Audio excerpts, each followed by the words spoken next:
Madam, the discussion again on the inflation is normally taken for the number that is revealed in the latest quarter, but I would again like to put a perspective before honourable members. Most often I've done this, and I think there is merit for us to look at it in this way, because it is important to understand the context and also the perspective to keep it as wide as possible. Madam, 1999 to 2004, headline inflation was controlled at 3.9%. The reason why I'm bringing this is something which I'll explain a bit later, but I'm laying the ground for that inference. Headline inflation was controlled at 3.9% between 1999 and 2004. Between 2004 and 2009, inflation surged to 5.6%, and again, you can compare it with the previous 99 to 2004, which I'm talking about. But when you came to 2009 to 14, it spiraled to 10.2%, representing a catastrophic failure to control rising prices. Come again to 2014 to 24, inflation was brought back to 5.1%. The pattern that is emerging, if you look at it for the last 25 years nearly, is NDA period times inflation is well under control, whereas non-NDA, particularly UPA, it touches double digit. So let us not forget this pattern when we want to criticize one another about inflation and inflation control.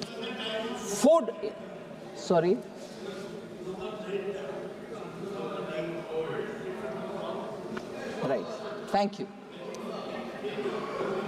Thank you. You can be similarly introspecting on the impact of COVID and the wars which are happening now. Thank you. Food inflation, madam, similarly, food inflation was a modest 2.2 during 1999-2004. 2004 to 9, it reached 6.5. 2009 to 14, it reached 11%. And 14 to 24, it's back to 5.3%. So the pattern is consistent. 25 years, you split it between UPA or non-NDA and NDA, you see inflation is better controlled under NDA regimes.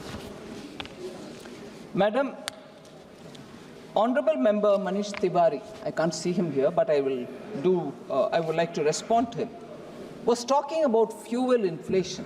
I quite appreciate his concern, because this can affect poorer families as well. I want to place the data before. Under UPA 2, the fuel inflation was 8.9% compared to the 10 years between 2014 to 24, which is at 4.4%. But I just want to highlight the fact for Honorable Member Manish Tiwari's question. He talked about the LPG cylinder, and I'm sure this is something which most members will be interested in knowing about. Under the Congress, LPG cylinders were a privileged and scarce commodity. Before April 2014, nearly 45% of the Indian households didn't have access to clean cooking fuel.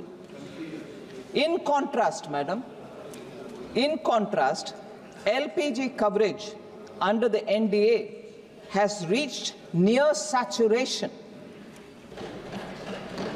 Total domestic active LPG customers have more than doubled from 14.52 crore in April 2014 to 32.65 crores as of June 2024. Madam, an approximation, I'm not giving an exact number, it is expected, or approximation is, there are 33 crore households in this country, approximate, and 32.65 crore have got LPG cylinder connection. Near saturation in making sure gas cylinders reach every household.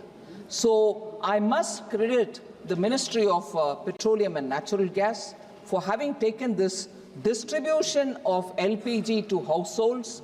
Since after Ujjwala came in, we have made sure that many of those families which gave up the extra cylinder on Honorable PM's nudge that he gave, saying, please, those who don't need the subsidy, give it up. Many people gave it up.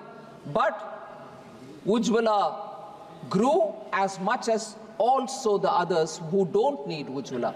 So total saturation is 32.65 crores. And from among this number, 10.33 crore Ujjwala beneficiaries also are there. So this 32.65 crores includes Ujjwala 10.33 crores.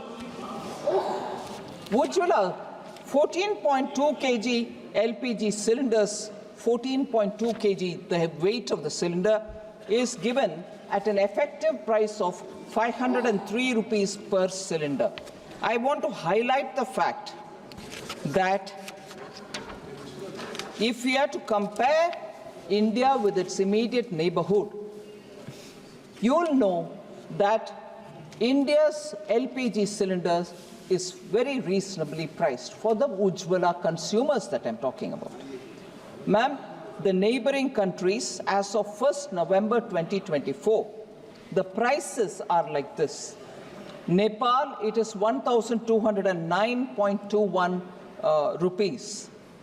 And I'm saying it in INR, Indian rupees. Sri Lanka, it is 1,211.24 rupees. Pakistan, it is at 1,095.41 rupees. And for Ujjwala customers, it is in India 503. And immediate question would be, what about those non-Ujjwala? Because it's an essential thing for a household. Effective price of non-Ujjwala consumers. So I want a clear appreciation of the fact, appreciation not so much for appreciating, but for LPG prices is far lesser than what it is like in our neighborhood. Manish Tiwari, member at translation, but that was essentially for this. First of all, unemployment being very high. Several members raised questions on it, and I highlight some of the facts. The All India annual unemployment rate has been declining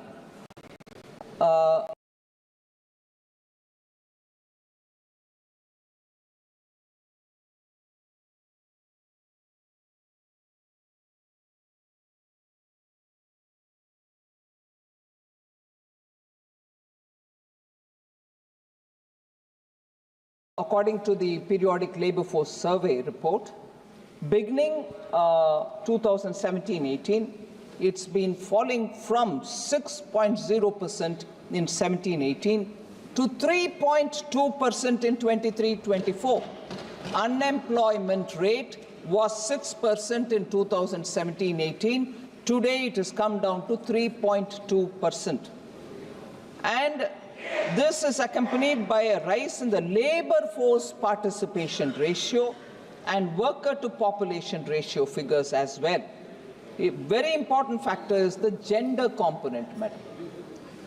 The female labor force participation rate has been on the rise for the past 6 years, from 24.5% in 2018-19 to 41.7% in 23-24, and we'll be glad to know that this is largely driven by rising participation of rural women into the labor force. So this is a very noteworthy transformation that we are seeing. I would like to put it before you, Honorable Chairperson.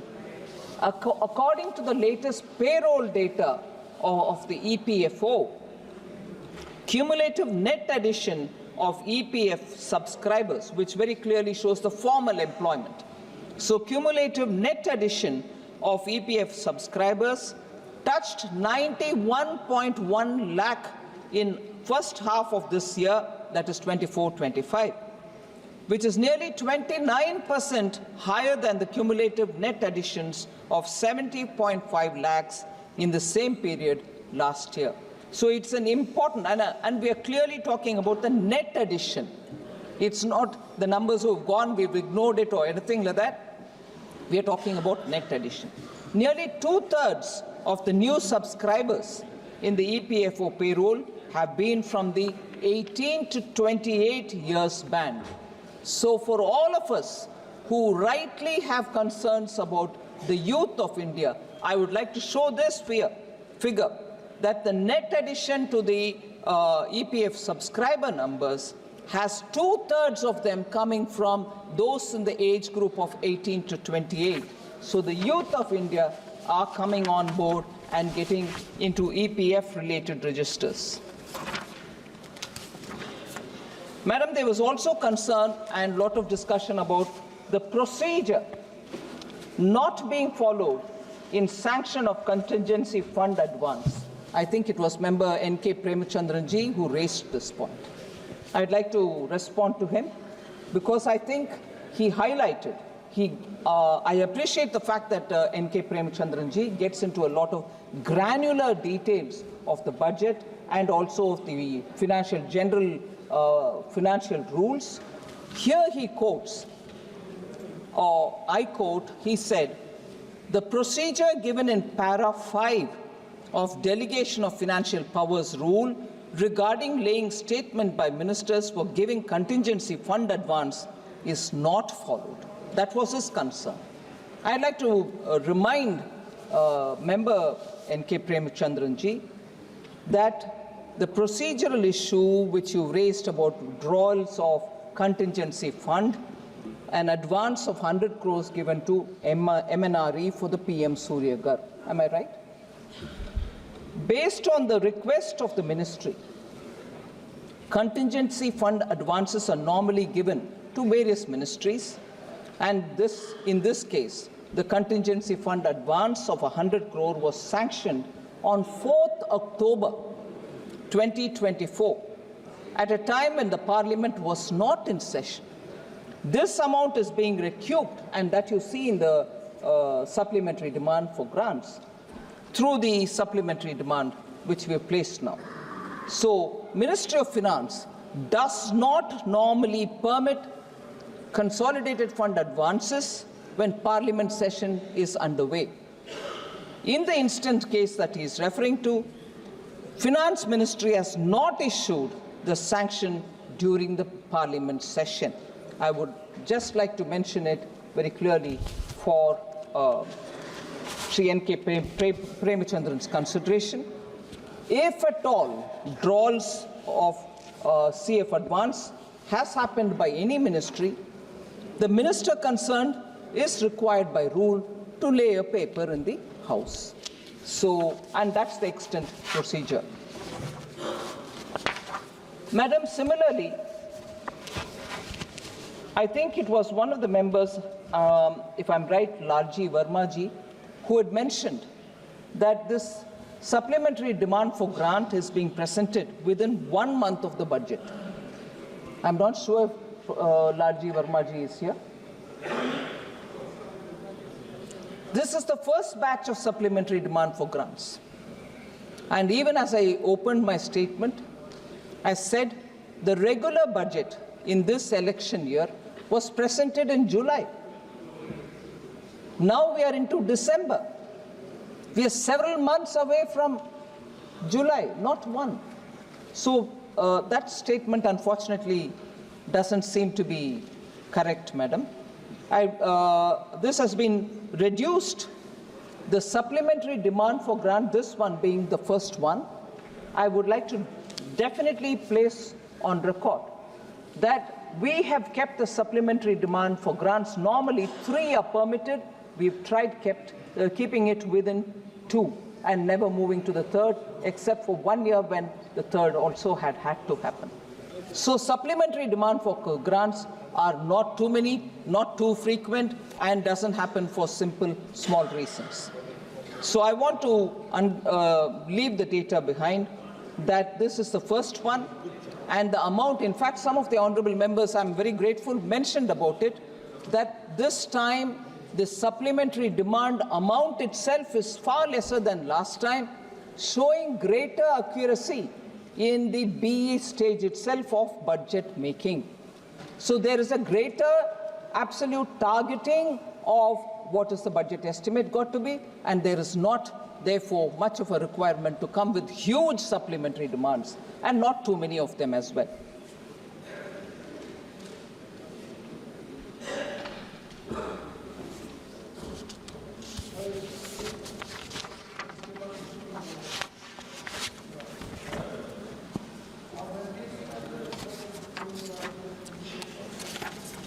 Ma'am, there's been a concern about sustaining growth.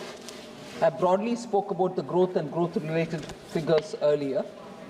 But what are the specific steps that the government has taken to push and to sustain growth was one of the questions. As much as private sector investment slowdown and more investment on infrastructure have all been points on which a lot of members have raised their concerns. I'd like to broadly say that even at the beginning we said there has been considerable emphasis on capital expenditure. Repeated every year, our capital expenditure amounts are only growing, not in just actual numbers, in percentages as well. That this year we allocated 11.11 lakh crores for capital expenditure. If we understand that together with the amounts that we've given to the state, this year particularly, we have given 1.50 lakh crores to the states as interest-free 50-year loan for capital assistance. If effective capital expenditure of the union government is taken on board, and what is the effective capital expenditure, madam? Includes budgeted capital outlay and grants and aid for capital creation.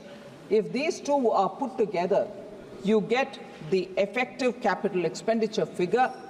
And while 11.11 lakh crores is the capital expenditure announced in the BE, effective capital expenditure inclusive of our capital assistance to the states, interest-free, it is pegged at 15.02 lakh crores, madam. One of the highest in Government of India's history. This is the amount we are giving for capital expenditure, which has given a big role also for the states to build their capital expenditure account.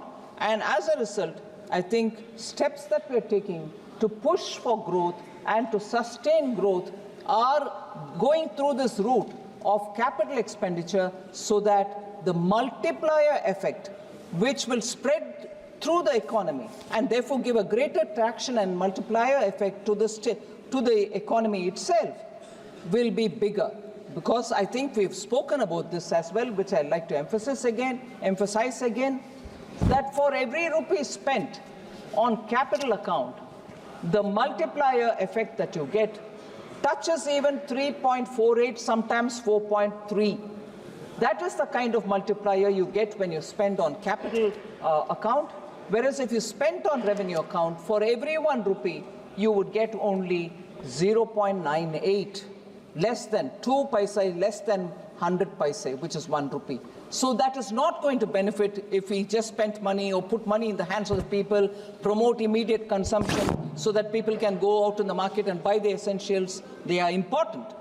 But the multiplier that gives is far lesser than the multiplier that you would gain when people are given in situ jobs because projects are running, capital assets are being built. We have gone through that route, and this time the effective capital expenditure of the Government of India is at 15.02 lakh crores. What are the expenditure on which this amount is getting spent? Regional connectivity, robust highways, railways, coastal shipping, digital infrastructure, and multimodal logistics are areas in which we are spending this money, and also addressing skill deficit through package of 5 schemes which we have announced in this budget itself. And these have given results. So it's not as if I've spent the money, we don't know what is the outcome. The results are there for everyone to see. Increase in gross fixed capital formation to 30.8% of the GDP in 23-24, compared to an average of 28.9% between 2014-15 and 2018-19, pre-pandemic years. So pre-pandemic years, you had 28.9 gross fixed capital formation, whereas now it's gone up to 30.8%. Also, private investment by non-financial firms, about 3,200 firms, an independent research looked into it and said 11.6% is the growth in private investment by non-financial firms. That itself will explain. I'm talking not about the banks, not talking about the NBFCs, but other firms which are in the private sector. An improvement in the ranking of the World Bank Logistics Performance Index from 54th place, where we were in 2014, to 38th place in 2023, to 44th place in 2018, and to 22nd place in 2023, particularly under international shipments category. Ma'am, you probably are aware that in every session of the budget, we have questions on tax devolution to opposition-ruled states, and that they have been reduced, particularly for Kerala, Karnataka, and Himachal Pradesh. Shri K.C. Venugopalji asked about it. I'd like to again, like the way I do in every session, again answer this question. Tax devolution to states is based on the formulation and the recommendation given by the Finance Commission. Within first 45 months of the 15th Finance Commission, the current Finance Commission, the tax devolution to these states is more than the total tax devolved to these states in the entire period of the 14th Finance Commission. Entire period of the 14th Finance Commission, 5 full years, and you can take 45 months of the current Finance Commission, which is just about 4 years and about a couple of months, 3 months. I'm going by state, madam. Karnataka during the 14th Finance Commission, which is like between 2014 and 2019, had 1,35,044 crores devolved to it. And within the 45 months of the current Finance Commission, they have received 1,41,937 crores, already much more than the entire five-year period of the previous Finance Commission. Himachal Pradesh received 20,830 crores during the 14th Finance Commission's entire period, whereas what they've received in the first 45 months of the current Finance Commission is 32,087 crores. Kerala, 71,713 crores during the earlier Finance Commission during its entire period, whereas in the 15th Finance Commission, which is the current Finance Commission, and in the first 45 months, 75,171 crores. So, no question, madam, on time, much more is what is being devolved to all states, and there is no difference between which state is ruled by which party. Everybody gets what their due is, and that's the principle with which Prime Minister Modi guides me, and that's what we do.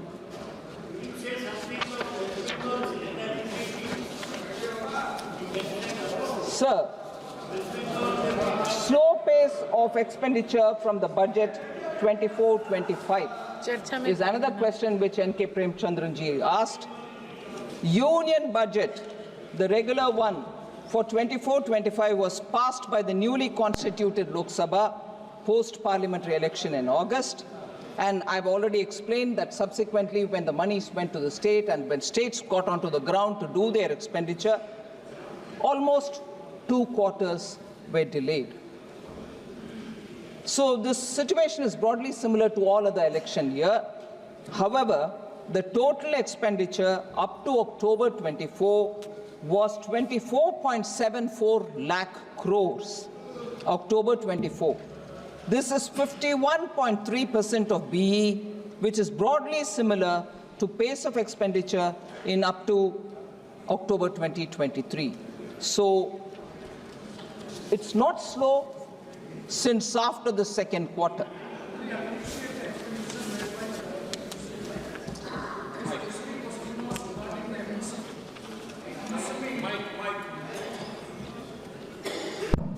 Madam, I fully appreciate the expenditure made by the government during the 6 months, 51.3% of the total expenditure, more than that of the total budget allocation. My point was the most labor industry sector, that is the MSME, the budget outlay was 22,137.95 crores. There is a revised outlay. I can't understand what is the revised outlay at this juncture. And further, the expenditure till 12/1/2024, it is 992 crores. That means just lower than 15%. When the total expenditure... And like never before, and I say this in particular, MSMEs only had working capital given to them. Our government has now made a provision for them to all. अभी हम लोग Bharatiya Janata party की सरकार ने 4 tribal हमारे विधायक वहां पे है, उसमें से एक विधायक हमारे गोवा विधानसभा का स्पीकर है रमेश तावड़कर जी, जो हेड की पोजीशन है, वो भी हमारे आदिवासी समुदाय को देने का काम हमारी भारतीय जनता पार्टी की सरकार ने किया है। और एक अभी मिनिस्टर भी वहां पे है। और मैं वापस नरेंद्र मोदी जी की सरकार को धन्यवाद देना चाहता हूं, पूरी आदिवासी समुदाय की ओर से भी धन्यवाद देना चाहता हूं कि उन्होंने गोवा में इतना इंपॉर्टेंट बिल देने का काम किया है। वहां पे हमारे आदिवासी समाज को इतने साल से जो अन्याय दिया है, वो अन्याय आज मिटने वाला है और गोवा में आदिवासियों को आरक्षण मिलने वाला है। इसके लिए आपको सब नरेंद्र मोदी जी को खूब खूब धन्यवाद देना चाहता हूँ। जय आदिवासी, जय जोहर, जय बिरसा मुंडा, जय श्री राम, भारत माता की जय। माननीय सदस्य श्री छोटेलाल जी।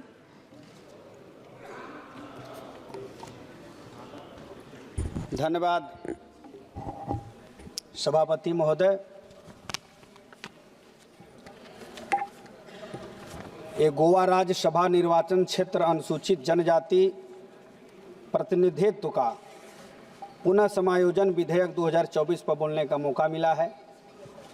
अभी भारतीय जनता पार्टी के एक माननीय सदस्य जी बोल रहे थे कि बहुत दिनों के बाद यह बिल लाया गया अनुसूचित जनजाति के लिए।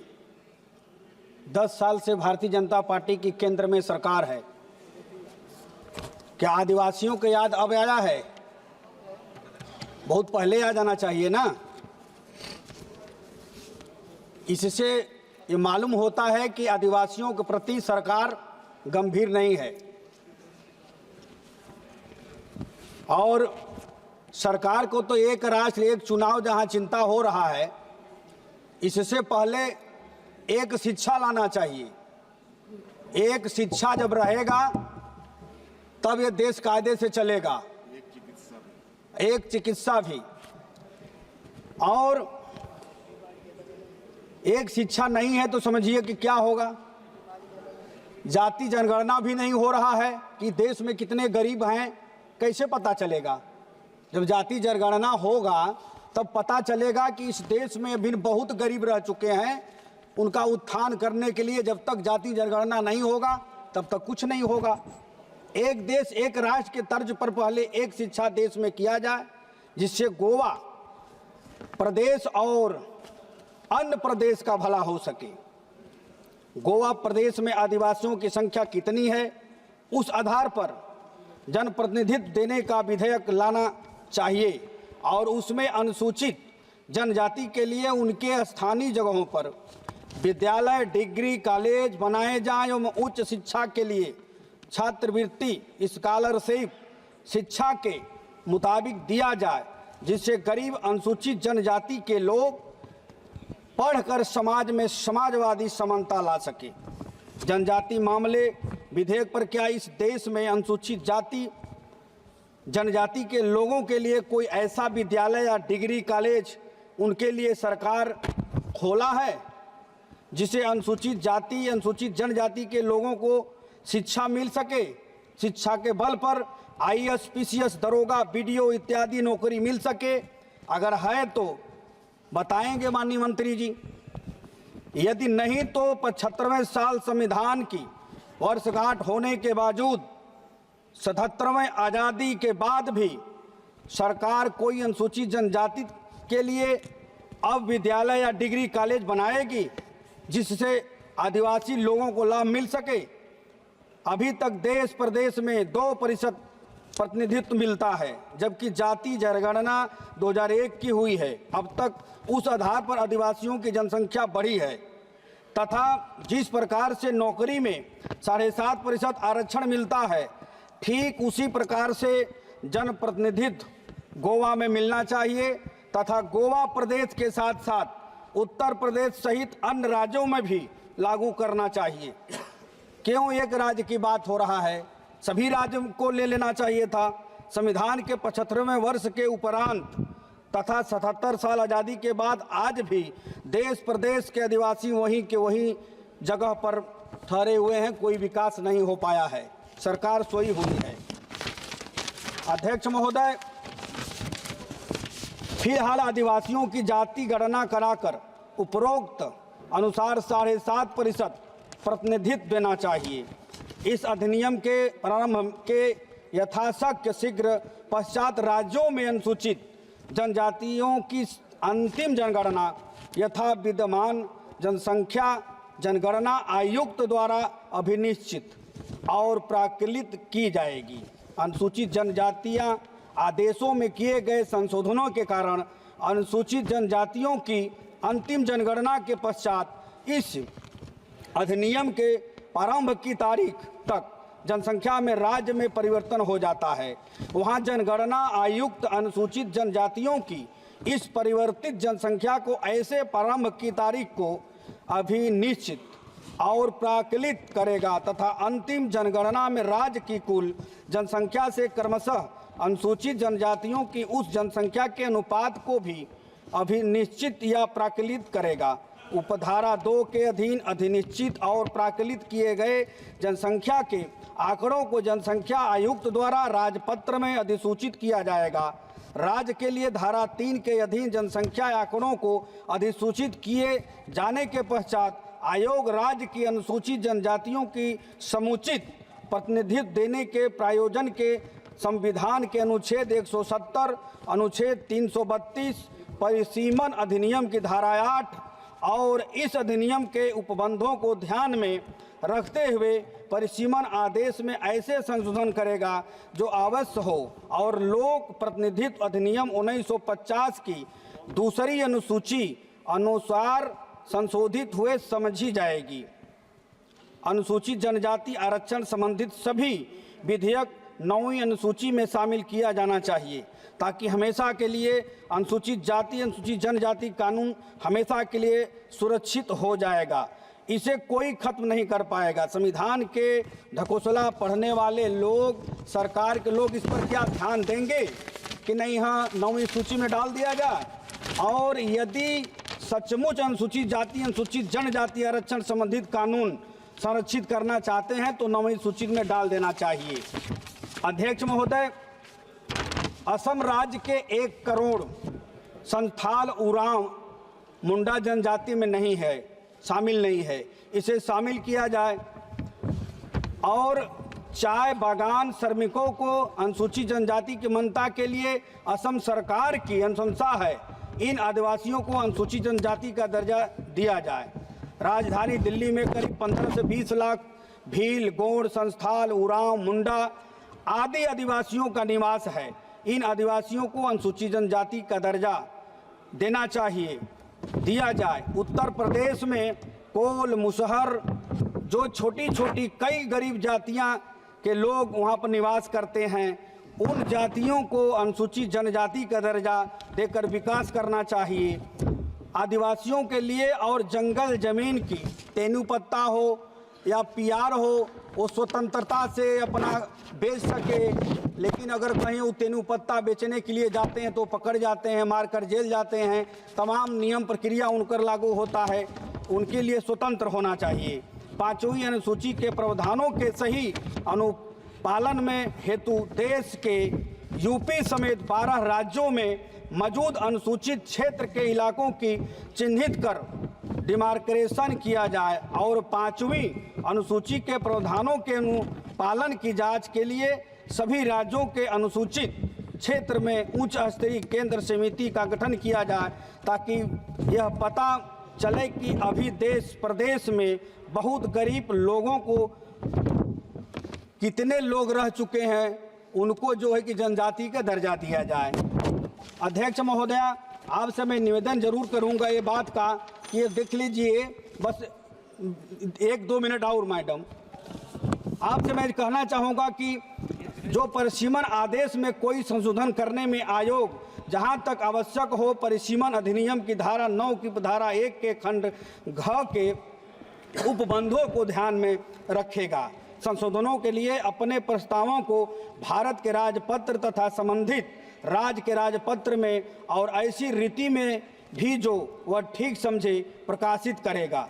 ऐसी किसी तारीख को विनिर्दिष्ट करेगा जिससे पश्चात ऐसे प्रस्तावों पर उसके द्वारा आगे विचार किया जाएगा। धन्यवाद। जय अखिलेश यादव, जय समाजवादी पार्टी। धन्यवाद। माननीय सदस्य श्रीमती प्रतिमा मंडल जी। Madam, on behalf of All India Trinamool Congress, I rise to speak on the readjustment of representation of scheduled tribes in assembly constituencies of the state of Goa Bill 2024. Madam, Hindi में कहावत है, देर आए पर दुरुस्त आए, लेकिन इस बिल पढ़ने के बाद फिर से और एक बार ये स्पष्ट हो गया है कि ये सरकार बोलने में तो माहिर है, लेकिन तफसीली जाति और जनजाति के लिए ये कुछ करेगा नहीं। पिछले 10 साल जैसे झूठे वादा का सौदा किया, आने वाले दिन भी वही झूठे वादा करना कुछ नहीं। Because the bill relies on census data from 2001 to ascertain the scheduled tribe population, which is outdated and does not reflect the current demographics. The inclusion of the Kunbi, Gauda and Velip communities in the scheduled tribe list in 2003 and the substantial increase in the scheduled tribe population as per the 2011 census should have prompted an earlier intervention. The reliance on old data may lead to flawed representation adjustment, undermining the very objective of fair representation. Secondly, Madam, the bill acknowledges that the Delimitation Commission's work ended in 2008 and further delimitation has been frozen until after the 2026. This delay raises question about why this government waited until 2024 to introduce this bill. The delay has already deprived scheduled tribe communities of rightful representation for over 2 decades. Thirdly, Madam, the bill grants extensive power to the Election Commission to amend the delimitation order and readjust it. While the Election Commission's autonomy is crucial, the lack of a clear and transparent process in the bill raises concern about potential arbitrariness. The absence of a clear framework for public consultation and accountability in the decision-making process is worrisome. The Election Commission's amendment to the delimitation process should include a mandatory public consultation phase. This would allow citizens and community leaders to voice their concern and suggestion, ensuring that readjustment process is transparent, participatory, and democratic. Fourthly, Madam, the central government is empowered to issue orders to remove any difficulties in implementing the Act. This provision will allow the government to make potentially significant changes without parliamentary scrutiny, raising concern about the erosion of democratic oversight. Any significant change should require the approval of Parliament, ensuring that democratic processes and checks and balances are maintained. Fifthly, Madam, the bill states that the readjustment of seats will not affect the existing legislative assembly until its dissolution. This means that even if the bill is enacted, scheduled tribe communities will have to wait until the next election cycle to benefit from the adjustment. These further delays justice and representation for these communities. The bill should include a specific timeline for the completion of delimitation process and the implementation of seat adjustment to ensure timely justice. Sixth point, Madam, that Goa has witnessed significant demographic changes since 2001, and the bill does not adequately address how this shift will be factored into the new delimitation process. The exclusion of updated demographic data could lead to ineffective or inequitable representation. The bill should mandate the use of the most recent census data, such as the 2011 or even provisional 2021 figure, to ensure that the readjustment of seats accurately reflects current demographic realities. My seventh point is the bill's provision that prevents the population figure and amendments from being challenged in court could be seen as an attempt to insulate the process from judicial review. These raises constitutional concern, as it may infringe on the judiciary's role in upholding the rule of law and protecting citizens' rights. A mechanism for judicial oversight could be included to ensure that the process remains fair and constitutional. This would build public trust and prevent potential legal challenges. Madam, here I would like to mention here that for the sustainable development and for the economical development, our Honorable Chief Minister Mahamanthan Bandyopadhyay every month provide 1,000 rupees to the SC/ST communities under the scheme of Taposhili Bondhu and Joy Johar scheme. Madam, how can we expect from this government that this government will do justice to the SC/ST people? Because this government removed Dr. Babasaheb Ambedkar's statue, holding the Constitution in his hand, raising his finger towards the Parliament building. This is nothing but to dishonor Dr. Babasaheb Ambedkar as well as towards the entire SC/ST communities. With this, Madam, I would conclude my speech and thank you for permitting time to finish my speech. Thank you, Madam. Thank you. माननीय सदस्य Shri DM Kathir Anand ji. Vanakkam, Chairperson, Madam. Madam, I stand in this August House to talk on this Goa readjustment and representation of scheduled tribes in the assembly constituencies, the state of Goa, from the DMK party. Madam, this bill is drafted very slowly. The government has not applied its knowledge. It is only interested on the previous census data.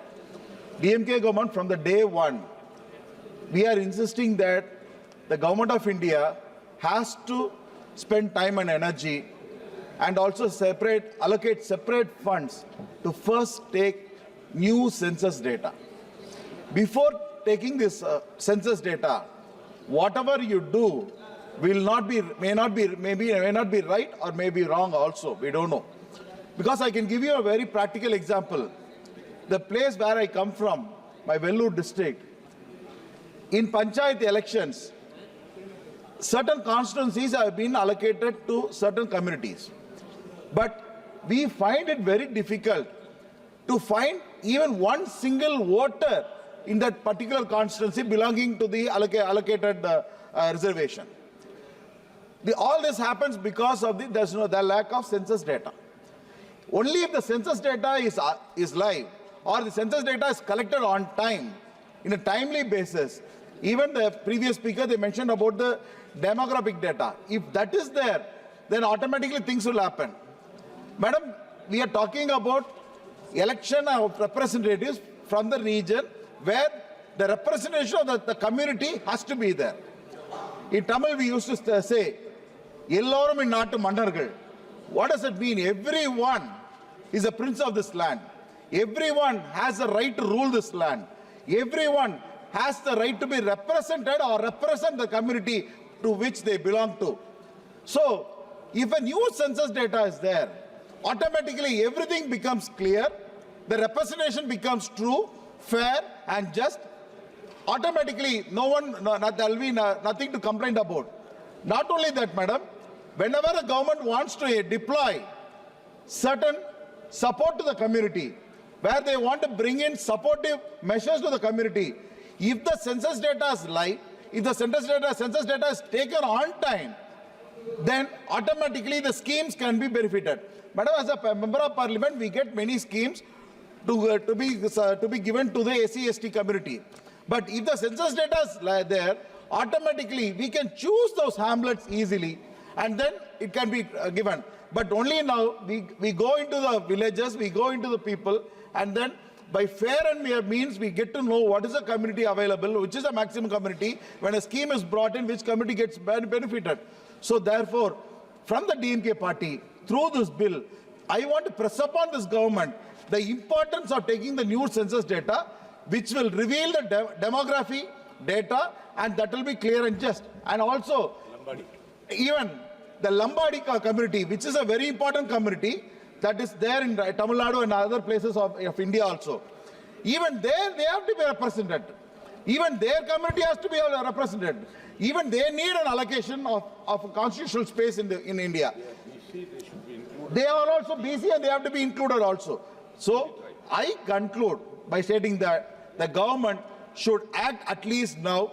The Honorable Prime Minister, along with the Finance Minister, should allocate enough funds for the collection of the census data, which will definitely give a fair and a clear way of doing this demography, madam. Thank you, madam. माननीय सदस्य श्री जी लक्ष्मी नारायण जी।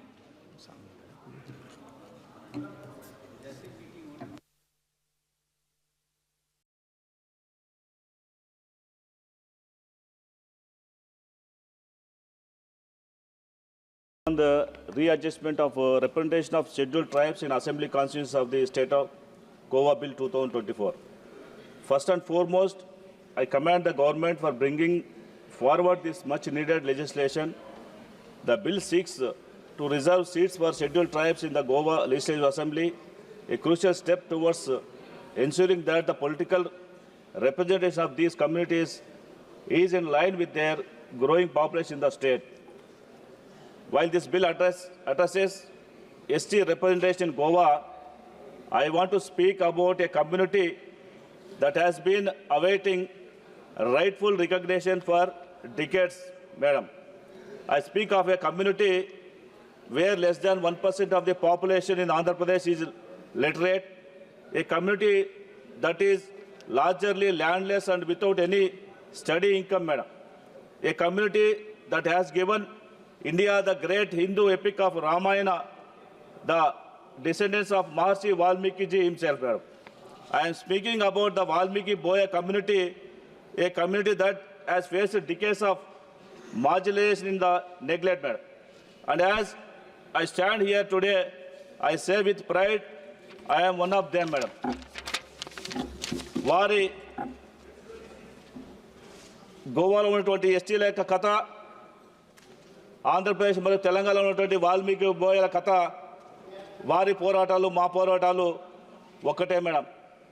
ఈ కారణంగా వాల్మీకి బోయ కమ్యూనిటీని కేంద్ర జాబితాలో ఎస్టీగా చేర్చడం కేవలం ఒక విధాన ప్రక్రియ మాత్రమే కాదు మేడం, అది న్యాయానికి మానవత్వానికి ఇచ్చినటువంటి పిలుపు మేడం.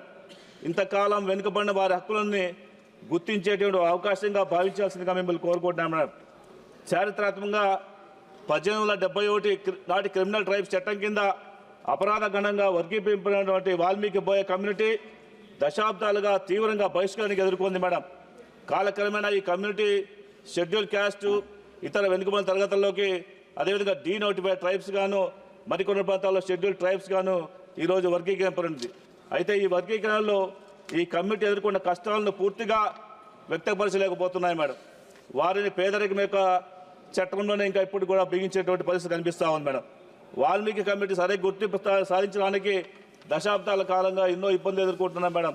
నిన్ననే మనము ఇక్కడ కాన్స్టిట్యూషన్ డేని 75వ దినోత్సవంగా ఇక్కడ మనం కార్యక్రమం చేసుకోవడం జరిగింది. ఈ కాన్స్టిట్యూషన్ డేలో మనందరికీ కూడా సామాన్యమైనటువంటి బడుగు బలహీన వర్గాల వారికి అంబేద్కర్ గారు ఇచ్చినటువంటి రాజ్యాంగం ఏదైతే ఉందో ఆ హక్కును కూడా మాకి గతంలో అంటే 1956 ముందర ఎస్టీలుగా ఉన్నటువంటి వాల్మీకి బోయల్ని ఈ విధంగా ఎస్టీల నుంచి డీనోటిఫైడ్ ట్రైబ్స్ గాను బీసీలు గాను ఈ విధంగా రకరకాలుగా మార్చుకుంటూ మాకున్నటువంటి హక్కులు కాలరాచేటువంటి పరిస్థితులు మేము ఎప్పుడుగా ఎదుర్కొంటూ ఇప్పటికే ఆర్థికంగా ఉద్యోగపరంగా అన్ని రకాలైనటువంటి సమస్యలు ఎదుర్కొంటున్నటువంటి ఒక కమిటీగా మీరు దయచేసి గుర్తించాలని మేము కోరుకుంటాం మేడం. ఇవన్నీ పరిస్థితి చూసిన తర్వాత మా మాన్య ముఖ్యమంత్రి నారా చంద్రబాబు నాయుడు గారు 2017లో సాక్షాత్తు వారే అసెంబ్లీలో తీర్మానం చేసి వాల్మీకి లిస్టుగా గుర్తించాలని చెప్పేసి కేంద్రానికి పంపించడం జరిగింది మేడం. ఈరోజు దాదాపు 7 సంవత్సరాలు అవుతా ఉంది. 7 సంవత్సరాల్లో కూడా మాకు ఎటువంటి న్యాయం ఇంతవరకు జరగలేదు మేడం. దయచేసి మీ దృష్టికి తీసుకొస్తున్నాం మేడం. ఖచ్చితంగా మాకు న్యాయం చేయాల్సిందిగా మిమ్మల్ని కోరుకుంటున్నాం మేడం. అదేవిధంగా ఈరోజు ఒకసారి గమనిస్తే మేడం మనందరూ కూడా మనకి ఉన్నటువంటి యూనియన్ మినిస్టర్ గారు ఉన్నటువంటి గతంలో ఎంపీగా ఇదే పార్లమెంట్లో వారు మాట్లాడడం జరిగింది మేడం. ఒక రాష్ట్రంలో ఉన్నటువంటి అసెంబ్లీ తీర్మానం ఏదైతే కేంద్రానికి వస్తుందో దాన్ని ఖచ్చితంగా అమలు పరచాల్సిన బాధ్యత కేంద్రం వైపు ఉంటుంది. అదేవిధంగా ఆ రాష్ట్రంలో తీర్మానం చేసినటువంటి ఆ ప్రభుత్వం ఏదైతే నిర్ణయించుకుందో వచ్చే ప్రభుత్వం మళ్ళీ దాన్ని తీసేయకుండా కూడా చట్టం తీసుకోవాలనే విషయాన్ని కూడా వారు ఎంపీగా చెప్పడం జరిగింది మేడం. ఈరోజు వారే యూనియన్ మినిస్టర్గా ట్రైబల్ సంబంధించినటువంటి వారు ఉన్నారు కాబట్టి దయచేసి ఒక రాష్ట్ర ప్రభుత్వం పంపించినటువంటి తీర్మానాన్ని వెంటనే ఆమోదింపజేసి దశాబ్దాల కాలంగా అంటే 60 సంవత్సరాల కాలంగా బాధపడుతున్నట్టు మమ్మల్ని మా హక్కుల్ని కాపాడాల్సిందిగా మిమ్మల్ని ఈ సందర్భంగా కోరుకుంటున్నాం మేడం. అదేవిధంగా ఈరోజు చూస్తున్నాం మేడం మనము ఒక వన్ నేషన్ వన్ ఎలక్షన్ చెప్పి ఈరోజు బిల్లు పెట్టుకున్నాం మేడం. అదే రాష్ట్రంలో మేము ఆంధ్రప్రదేశ్ రాష్ట్రంలో వాల్మీకి బోయలు 2 రిజర్వేషన్లు పొందినాం మేడం. ఈరోజు ఒక ప్రాంతంలో ఎస్టీలు గాను మరో ప్రాంతంలో బీసీలు కానీ కొనసాగుతున్నాం మేడం. దయచేసి మమ్మల్ని కూడా ఒక క్యాస్ట్ ఒక నేషన్ ఏ విధంగా మనం అనుకుంటున్నామో అదేవిధంగా మమ్మల్ని కూడా ఆంధ్రప్రదేశ్ రాష్ట్రంలో ఒకే రిజర్వేషన్ మాకు ఇవ్వాల్సిందిగా మీ ద్వారా మేము కోరుకుంటున్నాం మేడం. అదేవిధంగా ఈరోజు చూసుకుంటే మేడం మా రాష్ట్రంలో ఉన్నటువంటి వడ్డర్లు కూడా ఎస్టీలుగా కావాలని చెప్పేసి చాలా కాలం నుంచి కూడా వాళ్ళు పోరాటాలు చేస్తున్నారు మేడం. వారిని కూడా ఎస్టీలుగా గుర్తించేటువంటి ప్రక్రియని చేపట్టాల్సిందిగా మీ ద్వారా కోరుకుంటున్నాం మేడం. అదేవిధంగా మేడం ఈరోజు ఈ యొక్క కంక్లూజన్ ఇచ్చున్నాను మేడం ఒకసారి. Despite of this clear evidence and well-founded recommendations, the Valmiki Boya community's rightful recognition remains pending, madam. In the past few days, I personally met with the Tribal Affairs Minister, Sri Juval Varamji, as well as officials from the Registrar General of India in the Ministry of Social Justice and Empowerment to expedite the resolution of this long pending issue, madam. Honorable Prime Minister Modi ji has promised to grant ST recognition to the Valmiki Boya community, madam. As part of honoring the great contribution of Mahasi Valmiki, the Prime Minister himself not only named the airport in Ayodhya as a Mahasi Valmiki International Airport, but also inaugurated it, madam. I stand here today confident that the day is not far when I will rise in the very house to speak on the scheduled tribes order bill, madam. This bill will include the Valmiki Boya community in the ST list, finally giving them the recognition and justice they truly deserve, madam. I would like to conclude by showing my full support for this important bill, madam, which aims to ensure rightful representation and justice for the scheduled tribes in Goa, madam. Thank you, madam. माननीय सदस्य श्री आलोक कुमार सुमन जी। धन्यवाद सभापति महोदया। आपका बहुत बहुत धन्यवाद कि आपने the readjustment of representation of scheduled tribes in assembly constituency of the state of Goa bill 2024 पर बोलने का मौका दिया। महोदय, वर्तमान विधेयक का संबंध मुख्यतः आपने हमारे संविधान के आर्टिकल 3T2 से है। आर्टिकल 332 शेड्यूल्ड कास्ट और शेड्यूल्ड ट्राइब्स को विधानसभा में रिजर्वेशन की बात करता है। गोवा विधानसभा में अब तक शेड्यूल्ड ट्राइब्स का रिप्रेजेंटेशन या रिजर्वेशन अब तक नहीं मिल पाया है। इस विधेयक को लाने का मुख्य कारण और मुख्य उद्देश्य है कि वर्तमान में शेड्यूल्ड ट्राइब्स की पॉपुलेशन 2011 की जनगणना के अनुसार गोवा में 1,49,275 थी, जबकि वर्ष 2001 के जनगणना के अनुसार मात्र 566 थी। पॉपुलेशन की वृद्धि के कारण यह आवश्यक हो गया है कि इतनी बड़ी संख्या वाले पॉपुलेशन को गोवा विधानसभा में निश्चित रूप से रिजर्वेशन और रिप्रेजेंटेशन जनसंख्या के आधार पर दिया जाए। महोदय, हमारे भारतीय संविधान के महान शिल्पकार भारत रत्न डॉक्टर भीमराव अंबेडकर साहब का मानना था कि किसी भी समाज की प्रगति समाज के निचले तबके की प्रगति पर निर्भर करता है। डॉक्टर अंबेडकर साहब ने लोकतंत्र के सामाजिक और राजनीतिक आयामों के बीच अंतर स्पष्ट किया था। उन्होंने कहा था कि हमें अपने राजनीतिक लोकतंत्र को एक सामाजिक लोकतंत्र भी बनाना चाहिए। महोदय, जैसा कि हम सभी जानते हैं कि डिलिमिटेशन कमीशन का गठन 2026 तक फ्रोजन किया गया है। भारतीय संविधान के आर्टिकल 82 और आर्टिकल 170 के अनुसार अगला डिलिमिटेशन कमीशन का काम तब तक के लिए रोक दिया गया है जब तक वर्ष 2026 के पश्चात की गई पहली जनगणना के आंकड़े प्रकाशित नहीं कर दिए जाते हैं। महोदय, गोवा में नए समुदाय जैसा कि कुनवी, गावड़ा और वेलिप को शेड्यूल ट्राइब्स कम्युनिटी में शामिल किया गया था। इससे भी शेड्यूल ट्राइब्स की संख्या में बढ़ोतरी हुई, इसलिए आवश्यक हो गया था कि इलेक्शन कमीशन ऑफ इंडिया को पावर दिया जाए कि वह the delimitation of parliamentary and assembly constituency order 2008 और readjust the seats in the legislative assembly of state of Goa में अमेंडमेंट करके शेड्यूल ट्राइब्स को बढ़ी हुई जनसंख्या के आधार पर उनको रिजर्वेशन और रिप्रेजेंटेशन दी जाए। इस बिल के पास होने से गोवा में अनुसूचित जनजाति को विधानसभा में इफेक्टिव डेमोक्रेटिक पार्टिसिपेशन होगा। महोदय, शेड्यूल कास्ट और शेड्यूल ट्राइब्स के कल्याण के लिए देश की वर्तमान सरकार महत्वपूर्ण भूमिका निभा रही है। हमारे परम आदरणीय माननीय प्रधानमंत्री श्री नरेंद्र मोदी जी और परम आदरणीय हमारे माननीय मुख्यमंत्री श्री नीतीश कुमार जी SC ST के कल्याण के लिए एक पहचान बन गए हैं। हमारे परम आदरणीय माननीय मुख्यमंत्री श्री नीतीश कुमार जी बिहार में SC ST को मुख्य धारा में लाने के लिए कई ऐतिहासिक कदम उठाए हैं जो कि बिहार में दिखता है। इस बिल पर अपनी बात रखते हुए मेरा यह एक सुझाव है कि ST ST बच्चों को IIT, एम्स, NITs और देश के हायर एजुकेशन में हायर इंस्टीट्यूशन में आत्महत्या करने से रोका जाए। इसके पीछे छिपे कारणों को गंभीरता से संज्ञान में भी लिया जाए। महोदय, वर्ष 2023-24 के आंकड़े अध्ययन करने से पता चलता है कि हम सस्टेनेबल डेवलप गोल्स में उसको अचीव करने में भारत कई देशों से आगे है। गरीबी घटी है और सरकार SC ST की विकास को प्रायोरिटी पर रखा है। नीति आयोग ने वर्ष 2017 में यह प्रपोज किया था कि SC ST के ऊपर खर्च करने वाली बकाया धनराशि केवल ST ST पर ही खर्च की जाए। इसके लिए मिनिस्ट्री ऑफ फाइनेंस से प्रिंसिपल अप्रूवल भी लिया गया था, लेकिन मैं इस सदन आपके माध्यम से इस सदन का संज्ञान में लाना चाहता हूं कि वर्ष 2018-19 में 9,818.24 करोड़ रुपए बिना खर्च किए लैप्स हो गए। उसी प्रकार वर्ष 19-20 में 11,042.26 करोड़ रुपए, 2020-21 में 19,922.35 करोड़ रुपए और 2021-22 में 16,942 करोड़ रुपए और वर्ष 22-23 में 13,961.54 करोड़ रुपए बिना खर्च किए लैप्स हो गया। मेरा सुझाव है और मेरा निवेदन है कि बिना खर्च किए गए लैप्स रुपयों को नीति आयोग के द्वारा सुझाए गए नियमों के अनुसार ST ST के कल्याण पर ही खर्च किया जाना चाहिए और खर्च किया जाए। महोदय, मैं इन्हीं शब्दों के साथ और अपनी इन्हीं बातों के साथ इस बिल का समर्थन करते हुए अपनी बात समाप्त करता हूँ। धन्यवाद महोदय। श्रीमती सुप्रिया चुल्ले जी। Thank you, sir, very much for giving me an opportunity on behalf of the NCP SP to speak on the readjustment of representation of scheduled tribes in assembly constituencies in the state of Goa. So Goa is a very, very small state in size, but it's one of the biggest contributors to India's tourism. And I think we're all very, very proud of Goa because it was one of the few states right in the beginning, before India was on the tourism map globally, besides us as the capital in Delhi. The economic capital of India is Mumbai. Goa was internationally known, and the contribution of culture, heritage, tourism was initiated in one of the first few states was Goa, and today we are giving the scheduled tribes a seat, which is a welcome step. I would like to thank the government and congratulate the people of Goa for getting this opportunity.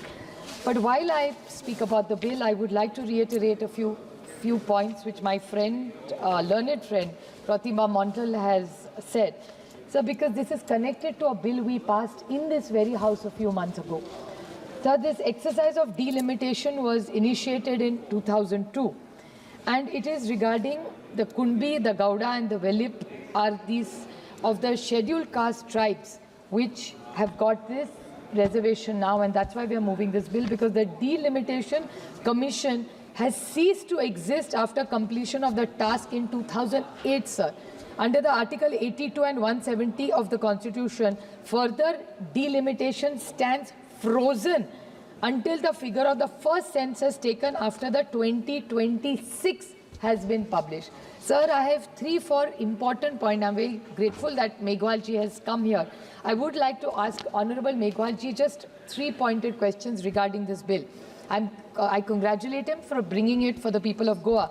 But my 3 questions to Meghwal ji is, Honorable Meghwal ji, is what is the position, the way Goa has this, in Maharashtra, Maratha, Dhangar, Lingayat, Muslim and the VJNT are communities which are looking for reservation. What is the position of this government?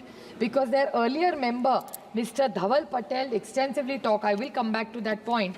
But the BJP in Maharashtra says that the Dhangar community should get the ST reservation, while in Delhi earlier they had the member Hina Gavit, who is also a young tribal girl. But she had said on the floor of the House that they do not want this category for the Dhangars. So can the government clarify their stand on specific reservation for Dhangar, Maratha, Lingayat, Muslim and VJNT, which is demanding reservation? Maharashtra में ये सारे मांग रहे हैं, तो सरकार का stand क्या है? ये मेरा पहला सवाल है. दूसरा सवाल मेरा ऐसा है कि सरकार ने ये delimitation they have brought in this. Now this, according to this note, it reads that there is imperative to enact the law to provide unalienable provisions empowering the Election Commission of India to make amendments in delimitation of Parliamentary Assembly Constituencies Order 2008 to readjust the seats of Legislative Assembly in the state of Goa for the scheduled tribes of the state. So this is applicable to the entire country. Now I would specifically like to ask this government that they committed to, we had that special session for women, the entire House supported it for the Women's Reservation Bill. So if the delimitation is so critical and Election Commission has made this special case, what steps is this government taking? Because 2026, it's very important to have the census. So has this government started, because according to the demands for grants, the amount of money required is 12,000 crores. They have only given 1,000 crores. Even in demand for grants, just today we passed it. We spoke about it yesterday. So what is the position? Because we already in 2024 is over. There's only 25 and 26.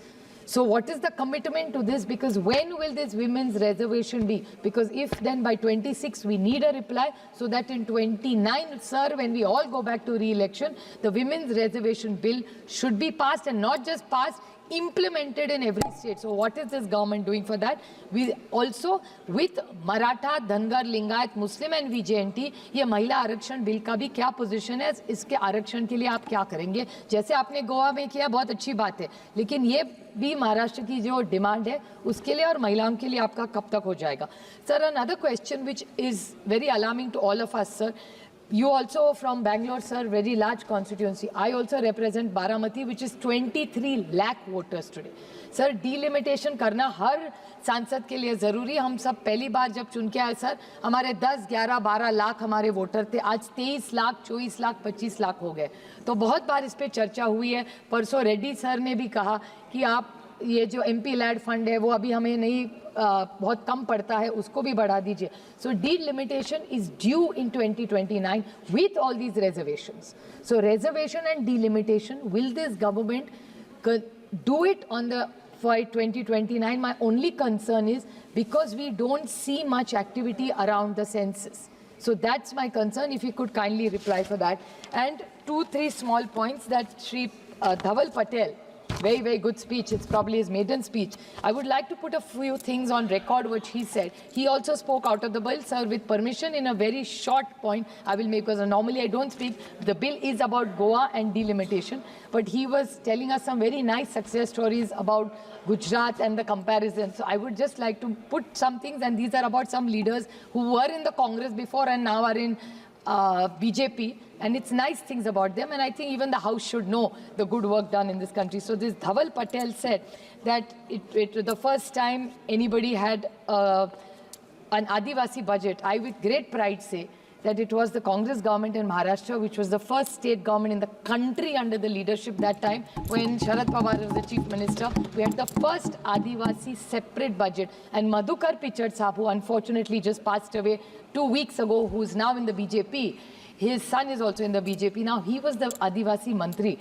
and that was the time it was implemented, and we take great pride, and I'm so glad that it was taken forward. Secondly, he talked about Atalji's wonderful work, so we also talk about he's one of the tallest leader India's had, and as much he belongs to the BJP, he was the Prime Minister of India. So we are all very, very proud of Atalji's glorious career and the work he has contributed in India.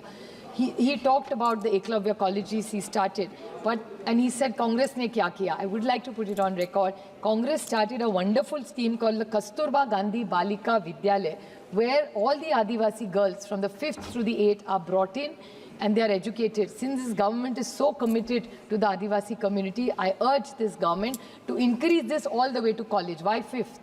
Include it in Eklavya or find a solution, because this Kasturba Gandhi Balika Vidyalaya for Adivasi girls is just left half, nor here nor there. It was started during the Congress time between to the 8th, and it was supposed to be taken ahead. It's not been taken. And he said कि Congress ने कुछ किया ही नहीं आदिवासियों के लिए, college तो बाद में बने. I just would like to put it on record. There was a young lady who was a part of this house in the earlier called Dr. Hina Gavit. She was first in the NCP, then went to the BJP. Her father was in the NCP, now in the BJP. Both are doctors. Both were in the Congress, NCP, and now in the BJP. Both, I won't say Congress. ये कांग्रेस के पैसे से नहीं, सरकार के जो हम लोग टैक्स भरते हैं उससे ये सब इंफ्रास्ट्रक्चर बनता है. So those were the days when families like this, even their girls, she's a very young lady, unfortunately she lost her Lok Sabha, she tried to contest Vidhan Sabha. I take this opportunity that there are some young, dynamic, doesn't matter whether she's an Indian first, then she's an Adivasi girl. So since he's so concerned, Mr. Dhaval Patel, about all this, he should consider, because she is in the BJP today, maybe she needs a good responsible role, because she's an educated, qualified girl who's done so very well. So there are many schools and colleges like IITs, IIMs, many colleges started in the regime of 45 years. ऐसा नहीं है, वो कह रहे थे अंधेरे में था, ना हिना गावित ना विजय कुमार गावित, वो महाराष्ट्र में पले, बॉर्डर ही है उनका गुजरात का नंदुरबार से, वो अंधेरे में नहीं पड़े, वहाँ लाइट थी. So I think this whole illusion of selective amnesia, I think Parliament is a more serious forum. It's not just about in 45 years, andhere mein sab rahe. I think there was electricity, they did become doctors, they were in the Congress, the NCP, and now with the BJP. So let's put some things in context. I compliment Meghwal ji for bringing in this bill, and I, with full humility, like my friend Pratima Mandal has requested, that please, Mahila Arakshan ka bill, और मराठा, धनगर, लिंगायत, मुस्लिम और VJNT की जो आरक्षण की मांग है उसको भी आप सोचे पूरा करें, और 2029 में जब हम लोकसभा में आए ये दोनों का आप अमल करके इनको भी न्याय दे, इतनी विनती करके आपकी आभारी हूँ sir. Thank you. Dr. Namdev Krishan. For giving me this opportunity to speak on the readjustment of representation of constituencies of the State of Goa Bill 2024. Sir, the bill proposes a readjustment in the representation of scheduled tribes in assembly constituencies of the State of Goa. The Goa State Assembly presently does not have any reserved seats for the scheduled tribes. The proposed amendments are aimed to address the disparity in the representation of scheduled tribes in the State Assembly, as it is currently disproportionate to the scheduled tribe population in the state. That is, the bill authorizes the Census Commissioner to determine Goa's scheduled tribe population, incorporating tribes recognized after the 2001 census. The bill also authorizes the Election Commission to amend the 2008 delimitation order, allowing constituency adjustments in Goa's Legislative Assembly to ensure adequate representation for scheduled tribes in line with the Article 170 of the Constitution, which deals with the readjustment of the number of seats in the House of the People and the Legislative Assemblies of the state and union territories. Between the 2001 and 2011 census, the ST population in Goa has increased into approximately 10% and is expected to have further grown since. However, according to Article 82 and 170 of the Constitution, territorial constituencies are to be readjusted after the census. The delimitation exercise remains frozen until post-2026 census figures are published. Thus, there is no mechanism to readjust seats to accommodate the increased ST population recorded in the 2011 census compared to 2001. Sir, for the first time in 150 years, India's census has been delayed. The Modi government is shirkingly its administrative duties for political gains. Even 2 years after the COVID-19 crisis is over, the government continues to postpone the census, aiming to benefit electorally from the delimitation exercise if it is conducted before the 2019 Lok Sabha elections. Sir, the Modi government refusal to undertake the national level caste census has meant unequal representation of the SCs and STs in various domains, including parliament and state assemblies, and also local bodies, especially if their numbers have grown relative to the rest of the population. Sir, while the Modi regime has spoken much about good governance, it lacks the basic understanding that good governance involves drafting policies and programs informed by data gathered from the census and a national health and family welfare survey, etc. In the absence of such crucial information, the Modi government's schemes do not respond to the crucial ground realities. Speaker, sir, अभी caste census पूरे India में जब तक होती नहीं, तब तक SC, ST को और बाकी वर्गों को भी न्याय मिलेगा नहीं। मेरा जो लोकसभा संसदीय क्षेत्र है, उसमें गडचिरोली में आदिवासी जो है, आदिवासी 35% है, लेकिन उनको आरक्षण मिलता है 24%, और वहाँ OBC हमारे यहाँ 50% है, लेकिन उनको आरक्षण मिलता है सिर्फ 6%, और 50% की ये मर्यादा आरक्षण के ऊपर होने से जो जनरल कैटेगरी में आते, ओपन कैटेगरी में आते, उनको आरक्षण है 50%। सो ये पैरिटी जो है, ये हटाने के लिए जब तक सेंसस होती नहीं, कास्ट बेस्ड सेंसस, तब तक उनको न्याय मिलेगा नहीं। इसी तरह से हमारे महाराष्ट्र में OBC को लोकल बॉडीज में पॉलिटिकल वहां पर रिजर्वेशन था, लेकिन ये कास्ट बेस्ड डाटा नहीं होने के वजह से उनका वो रिजर्वेशन खत्म हो गया। अभी वो कास्ट बेस्ड डाटा जब तक आएगा नहीं, तब तक उनको रिजर्वेशन लोकल बॉडीज में OBC को मिल नहीं पाएगा।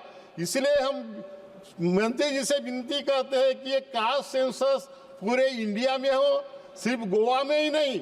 और गोवा में जो इन्होंने बिल लाया है, जो ST की पॉपुलेशन बढ़ी है, उसके लिए 4 सीट्स कम से कम वहां बढ़ेगी, तो वो अच्छी बात है, वो सीट्स बढ़ाए, लेकिन वहां जो सेंसस होगी सिर्फ ST की सेंसस नहीं होनी चाहिए, शेड्यूल्ड ट्राइब की सेंसस नहीं होनी चाहिए, सभी पूरे लोगों की सेंसस होनी चाहिए। और एक कास्ट बेस्ड सेंसस पूरे इंडिया में कर पूरे सभी वर्गों के लोगों को, सभी तबकों के लोगों को न्याय देने का काम सरकार करेगी, ऐसी मैं विनती करता हूं। धन्यवाद।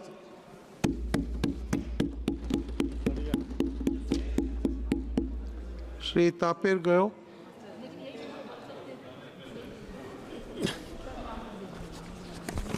Shri Tapir ji. जी Okay. थैंक यू चेयरमैन मैं the adjustment of representative of scheduled tribes in assembly constituency of the state of Goa bill 2024 को समर्थन करने के लिए खड़ा हुआ हूँ। आज हमारा सरकार देश भर में शेड्यूल्ड ट्राइब जितना लेफ्ट आउट हुआ कांग्रेस सरकार में, मोदी जी ने और हमारा ट्राइबल अफेयर्स मिनिस्ट्री ने सारा रिप्रेजेंटेटिव को रिकॉग्नाइज हुआ। इसके लिए मैं धन्यवाद देता हूं। साथ में आज मेघवाल साहब इस बिल को लाया जिसमें गोवा हमारा हिंदुस्तान का एक ब्लू आई है, पहचान है गोवा। अगर दिल्ली से मुंबई से नेक्स्ट थर्ड पहचान है तो गोवा है। इन टूरिज्म सेक्टर में हो, कल्चरली हो, वहाँ का सी बीच हो, इतना ब्यूटीफुल स्टेट में मैं सुन रहा था Congress honourable member of parliament captain Fernandes बोल रहा था ये जो 3 ट्राइब 2011 सेंसस के बाद तो 3 ट्राइब कुंभी, गुंड्रा, बेलित, इस 3 ट्राइब को इंक्लूड किया है। उसके वजह से आज 1,50,000 करीब पॉपुलेशन बढ़ा है। तो हमारा कैप्टन फर्नांडिस साहब कांग्रेस के वक्ता बोल रहा था कि they are the original inhabitants of Goa. तो after liberation from the Portuguese 1961 53 years Congress का रूल था। उस समय इस ट्राइब को क्यों शेड्यूल ट्राइब में नहीं लाया गया, ये कांग्रेस आज हमें जवाब दे।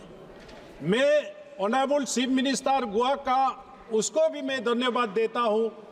उसका मेहनत और उसका पहचान बना तो आज हमारा सरकार मेघवाल साहब ने और मोदी साहब ने इस बिल को आज इस सदन में लाया है कि पॉपुलेशन ट्राइबल का बड़ा है तो इसमें डिलिमिटेशन पावर 2008 में खत्म हुआ। इसको हम इस अमेंडमेंट से इलेक्शन कमीशन को हम शक्ति देंगे। डिलिमिटेशन कमीशन गठन करके असेंबली में ट्राइबल रिप्रेजेंटेटिव का इंक्रीज करें और वहाँ ट्राइबल रिप्रेजेंटेटिव बढ़ाए। इसके लिए ये बिल है, इसलिए मैं इसको समर्थन करने के लिए यहाँ खड़ा हूँ। ऑनरेबल चेयरपर्सन, ये आज ट्राइबल के लिए हम सब हर राजनेता ट्राइबल के लिए, शेड्यूल ट्राइब के लिए, शेड्यूल कास्ट के लिए, मोदी साहब ने आदिवासी गौरव दिवस अनाउंस होने के बाद, भगवान बिरसा मुंडा का जन्मदिन को अनाउंस होने के बाद सारा हिंदुस्तान में हर पॉलिटिकल पार्टी इस गौरव दिवस को मना रहा है और ट्राइबल का हमारा पहचान देश भर में बढ़ा है। और आज भी बहुत से प्रदेशों में ट्राइबल लिस्ट में आने का प्रक्रिया अभी भी चल रहा है। तो इसलिए मैं इस अपना सरकार को ये मैं कहना चाहूँगा, जो जितना हमारा आदिवासी लेफ्ट आउट है इसको रजिस्ट्रार जनरल ऑफ इंडिया से, शेड्यूल ट्राइब कमीशन से और सेंसस के आधार पे इसको भी जल्दी से जल्दी किया जाए। और इस रिप्रेजेंटेटिव असेंबली में होने के बाद मैं जानता हूँ गोवा के हमारा ट्राइबल भाई बहन को कितना खुशियाँ मिलेगा। जिस चीज़ को कांग्रेस ने 53 इयर्स गोवा में पोर्टुगीज जाने के बाद, रूल करने के बाद भी जो बिल नहीं ले पाया, आज मोदी जी का नेतृत्व में गोवा में हमारा असेंबली में रिप्रेजेंटेटिव होगा। इसलिए आज ट्राइबल का जितना साफ प्लान हो, एसटी साफ प्लान हो, ट्राइबल साफ प्लान हो, ट्राइबल अफेयर्स मिनिस्टर हमारा पटेल बीजेपी प्रवक्ता ने ऑनरेबल मेंबर ने कहा है, पहली बार इस हिंदुस्तान में, इस देश में अगर ट्राइबल के लिए सुसा है, ट्राइबल के लिए काम किया है तो अटल बिहारी वाजपेयी जी ने फर्स्ट टाइम ट्राइबल मिनिस्ट्री अलग से क्रिएट हुआ, देश भर में ट्राइबल का ध्यान देना हुआ।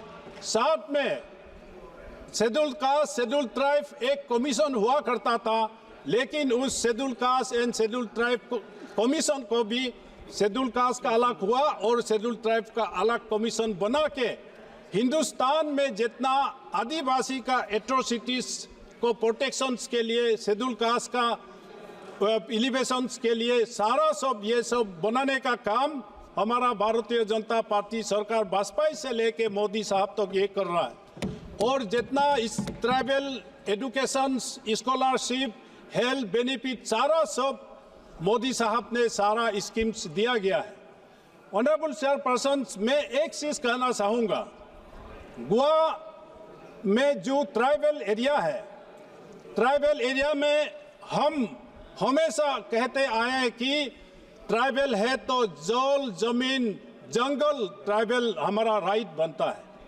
तो मेघवाल साहब से मैं यह कहना चाहूँगा और इस सदन को भी मैं एक चीज कहना चाहूँगा, ट्राइबल झंडा लेके कहता है कि जल, जमीन, जंगल हमारा है, लेकिन अगर जंगल में अपना राइट क्लेम होता है तो फॉरेस्ट डिपार्टमेंट आ जाता है।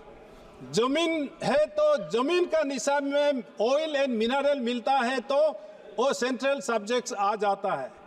और नदी में डैम बनता है ट्राइबल जगह में और वहाँ कुछ प्रोजेक्ट्स होता है तो ट्राइबल राइट्स उसमें ट्राइबल का हिस्सा बनना चाहिए। ट्राइबल उस कम्युनिटी जिस जमीन में है, जंगल में है, जल में है, उसका भी अधिकार ट्राइबल को भी शेयर मिलना चाहिए।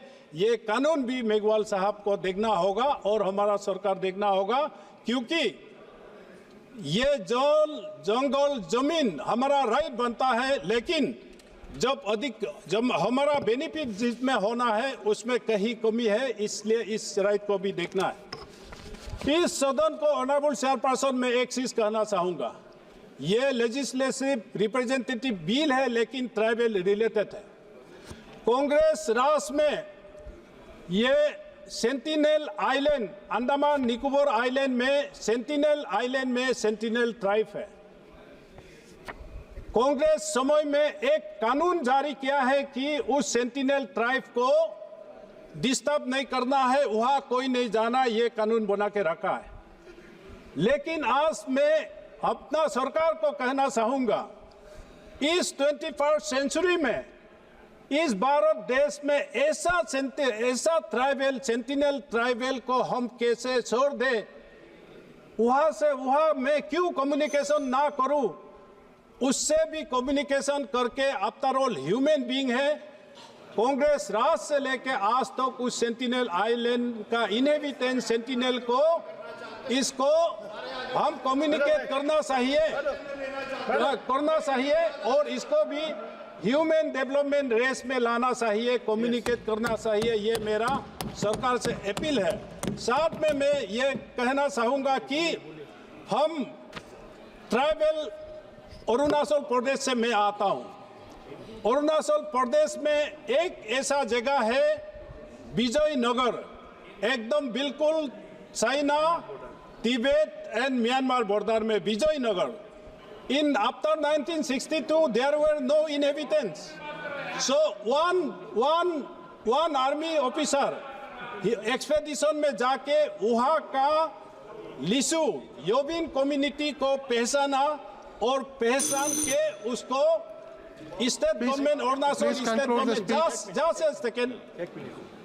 गवर्नमेंट स्टेट ट्राइबल देता है, duly recommended to schedule tribe ministry.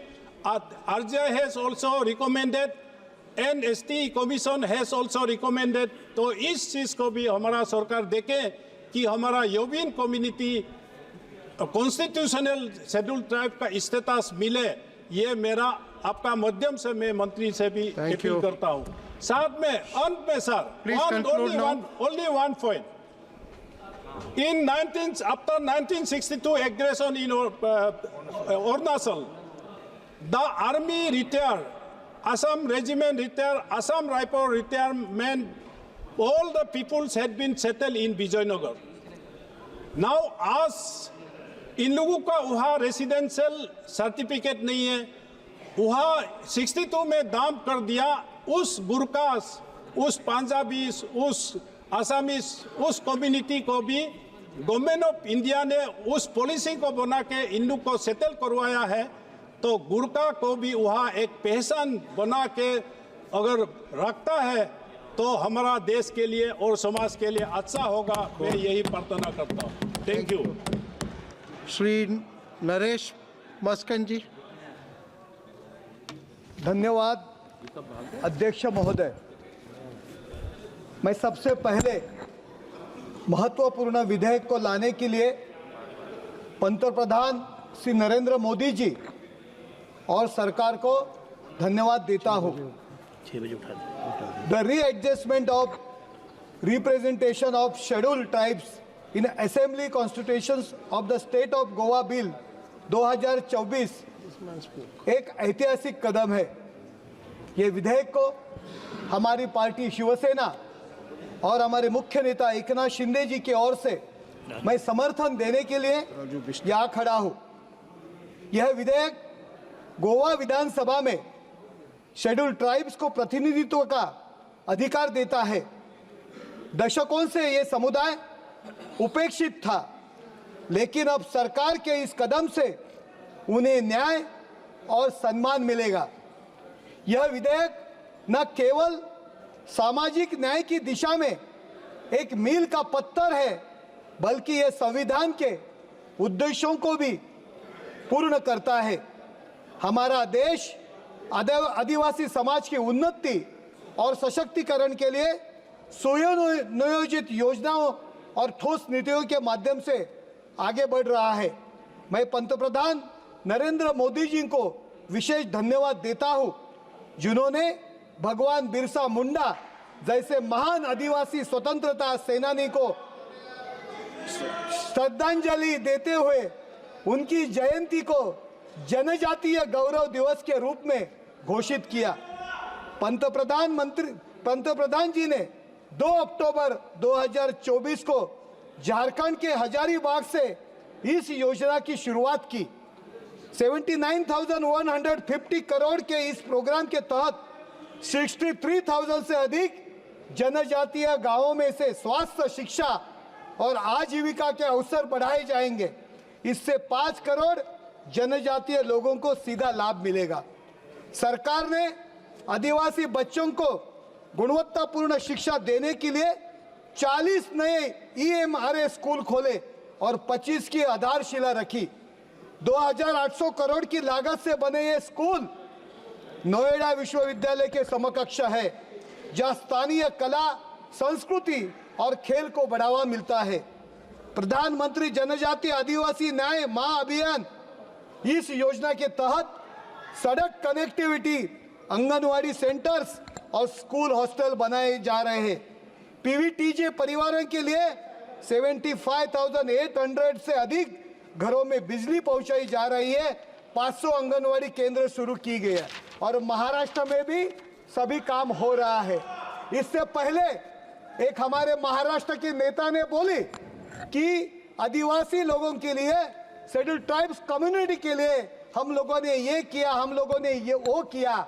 Dhangar, Dhanwat, ये जाति, उनको रिजर्वेशन देना चाहिए। ये नेता अब अभी इधर नहीं है, बीजेपी में है, लेकिन ये ST कम्युनिटी में झगड़ा लगाने का काम भी कांग्रेस के सरकार ने की है। अभी वो नेता किधर है उससे मतलब नहीं, पार्टी का एजेंडा क्या होता है इससे मतलब है। महाराष्ट्र में SC रहेंगे, ST रहेंगे, सब जाति जमाती में झगड़ा लगाने का काम एक कांग्रेस ने किया है। प्री मैट्रिक और पोस्ट मैट्रिक स्कॉलरशिप ट्राइबल बच्चों को शिक्षा के लिए फाइनेंशियल सपोर्ट भी ये सरकार ने दिया है। आर्थिक सशक्तिकरण के माध्यम से ट्राइबल उत्पादनों को ई-कॉमर्स के माध्यम से बाजार में ये सरकार ला रही है। आदिवासी महिला सशक्तिकरण योजना से ट्राइबल महिलाओं को 2 लाख तक का सॉफ्ट लोन 4% ब्याज दर पे दिया जा रहा है। सरकारी इन योजनाओं का उद्देश्य आदिवासी समाज का सर्वांगीण विकास और उनको मुख्य धारा में शामिल करना। ये सरकार संविधान के भावना के अनुरूप भारत रत्न बाबा साहेब अंबेडकर जी के सपनों को साकार कर रहा हूं। मैं 2 दिन से यहां सुन रहा हूं, बहुत से कांग्रेस के लीडर बोलते समय भीमराव अंबेडकर बोलते हैं, BR अंबेडकर बोलते हैं, जैसे मोहनदास करमचंद गांधी जी को महात्मा गांधी कहते हैं, जवाहरलाल नेहरू को पंडित नेहरू कहते हैं, वैसे बाबा साहेब अंबेडकर जी को बाबा साहेब कहना चाहिए। मेरे सभागृह को विनंती है कि ये लोगों ने दी पदवी है, फिर बाबा साहेब अंबेडकर जी के नाम लेते समय बाबा साहब नाम लेने को क्यों कचराते हैं? ये मैं आपको एक सवाल पूछता हूं। लेकिन जब हम पिछली सरकार की बात करते हैं, विशेष रूप से कांग्रेस की शासन की, तो हमें याद आता है SC ST कल्याण के लिए आवंटित राशि किस तरह उन्होंने डाइवर्ट किया। कांग्रेस शासित राज्यों में ट्राइबल कम्युनिटीज के लिए योजना सिर्फ कागजों तक सीमित रही। यही कारण दशकों तक ये वर्ग और न्याय विकास से वंचित रहा। हमारे ठाणे जिला में सबसे ज्यादा ट्राइबल एरिया है, पालघर, डानू, जव्हार, मोखाड़ा, वहां रोड भी नहीं थे, पानी भी नहीं थी। सिर्फ कांग्रेस ने उन लोगों से वोट पाए, लेकिन काम कुछ भी नहीं किया। लेकिन मोदी जी की सत्ता आने के बाद वहां काम शुरू हो रहा है। वहां बहुत बड़ा बंदर वहां आ रहा है, सबसे ज्यादा खर्चा करके राष्ट्र का सबसे बड़ा बंदर वहां आ रहा है। हमारे संविधान के अनुच्छेद से 244 और 275 के तहत जनजातीय समाज को विशेष अधिकार संसाधन सुनिश्चित किया है, लेकिन ये सरकार है जिसने संविधान के मूल भाव को सच्चे अर्थों में यहाँ लागू किया है। एक मिनट सर, भगवान बिरसा मुंडा के संघर्ष और बलिदान की याद बनाए गए ट्राइबल फ्रीडम फाइटर म्यूजियम देश में आदिवासी संस्कृति को सम्मान मिला है। आज ये विधेयक आदिवासी समाज के सशक्तिकरण का प्रतीक है। मैं सरकार का आग्रह करता हूं कि आदिवासी कल्याण के इन योजनाओं को और मजबूती से लागू करे। मैं विपक्ष से अपील करता हूं कि वे संकीर्ण राजनीति के ऊपर से उठकर देश के जनजातीय समाज के हित में कार्य करें। धन्यवाद अध्यक्ष जी महोदय। राजू बिष्टा, श्री राजू बिष्टा। धन्यवाद सर। मैं readjustment of representation of schedule tribe ST in assembly constituency of state of Goa bill 2024 के समर्थन में बोलने के लिए खड़ा हूं। सर, इस बिल के बारे में काफ़ी चर्चा हो चुकी है और अगर समय रहेगा तो विस्तार से मैं भी अंत में विषय रखूंगा, लेकिन उससे पहले मैं सीधा अपने क्षेत्र यानी दार्जिलिंग तराई डूवर्स की बात रखना चाहता हूं। सर, कल ही हम सब ने देखा कि संविधान को 75 वर्ष पूरे हुए हैं और संविधान के कारण समस्त भारत में हर एक समुदाय को जो है न्याय मिला है। लेकिन गोरखाओं का इतना कंट्रीब्यूशन होते हुए भी 75 साल से ज़्यादा समय हो गया देश को आज़ाद हुए, लेकिन आज भी गोरखाओं को वो न्याय जो सम्मान उनको मिलना चाहिए था वो आज तक प्राप्त नहीं हुआ। और ये जो देरी हो रही है, मैं ऐसा मानता हूँ न्याय के बजाय उनके साथ अन्याय हो रहा है। मैं थोड़ा हिस्ट्री में जाना चाहूँगा सर। ब्रिटिश काल के अंदर में भी जो दार्जिलिंग तराई डूवर्स का क्षेत्र होता था वो अलग अलग एडमिनिस्ट्रेटिव रिजिम के तहत होता था। जैसे 61 तक नॉन रेगुलेटेड एरिया था। मैं ये इसलिए बोल रहा हूँ, ये सब ट्राइबल एरिया में ही लागू होता था। और 61 से लेकर के 70 तक 1861 टू 70 ये सेमी रेगुलेटेड एरिया था। फिर 1870 से 74 तक नॉन रेगुलेटेड एरिया हुआ। फिर 1874 से 1990 तक शेड्यूल डिस्ट्रिक्ट हुआ। फिर 1990 से 1935 तक ये बैकवर्ड ट्रैक रहा और 1935 से लेके 47 तक ये पार्शली एक्सक्लूडेड एरिया रहा। इस तरह से अलग अलग एडमिनिस्ट्रेटिव सेटअप के अंतर्गत दार्जिलिंग तराई डूवर्स का क्षेत्र रहा। ये सारे स्टेटस ट्राइबल जहाँ बसते थे उन्हीं को मिलता था। फिर उसके बाद आप देखिए सर, 1931 और 1941 के सेंसस में भी Gorkha as a hill tribe जो है जाने जाते थे, लेकिन आज़ादी के बाद एक जॉब एरिया एक्ट के अंतर्गत 1954 को दार्जिलिंग तराई डूवर्स को जो है वो पश्चिम बंगाल के साथ उसको जोड़ा गया। और उसके बाद धीरे धीरे जैसे अलग अलग 18 सब ट्राइब होते थे, उसमें से जो है 7 अलग अलग सब ट्राइब जिसमें शेरपा, भूटिया, लेपचा, धुपका, योल्मो, तामांग और लिंबू को एसटी का दर्जा प्राप्त हुआ। लेकिन आज भी 11 उपजातियां गुरुंग, भुजेल, मगर, नेवार, जोगी, खास, राई, सुनवार, थामी, याखा, धीमाल अभी भी छूटे हुए हैं। और फिर मैं एक बात आपको कहना चाहूँगा सर, यहाँ हमारे यहाँ डेमोग्राफी बहुत तेजी से चेंज हो रहा है। इलीगल जो है बांग्लादेशी आते हैं, रोहिंग्या आने के कारण हमारा जंगल, हमारा पहाड़ और हमारी संस्कृति और यहाँ तक कि हमारी वेशभूषाओं के ऊपर में भी इसका असर पड़ा है। और इसके कारण जो है अनेक कुरीतियां जो है समाज के अंदर में देखी जा रही है। आरजीआई ने भी 2-3 टिप्पणी की उनके पत्राचार में। मैं आपके माध्यम से आरजीआई और सरकार से भी पूछना चाहता हूं। आरजीआई कई बार ये कहता है कि नेपाल और भारत का इंडो नेपाल फ्रेंडशिप टीटी है, जिसके अंतर्गत रेसिप्रोकल है, यहाँ भी आ सकते हैं, वहां भी जा सकते हैं। मेरा आरजीआई से सीधा सवाल है, 2 देशों की ये आपस में संबंध है, फ्रेंडशिप है, लेकिन उसका खामियाजा हमारी जनता क्यों भुगते, ये सरकार को देखना चाहिए। दूसरा, कई बार उनकी ये भी टिप्पणी रहती है कि अगर आपको एसटी का दर्जा दे देंगे गोरखाओं को तो इन्फ्लक्स हो जाएगा। मैं पूछना चाहता हूं सरकार से भी, आरजीआई से भी, जैसे आपने 2001 में लिंबू तामांग को जो है एसटी का दर्जा दिया अटल जी के समय में, 2001 से लेकर के 2024 तक आप जरा आंकड़ा बता दीजिए कि कितना इन्फ्लक्स नेपाल से भारत की ओर हुआ है। हमारी ये मांग संवैधानिक मांग है, बॉर्डर को ठीक करना ये बीएसएफ और सरकार का काम है। मैं चाहता हूं इसमें और देरी न हो। और इतना ही नहीं, सिक्किम स्टेट ने 2021 के अंदर में असेंबली में इसका बिल पारित किया।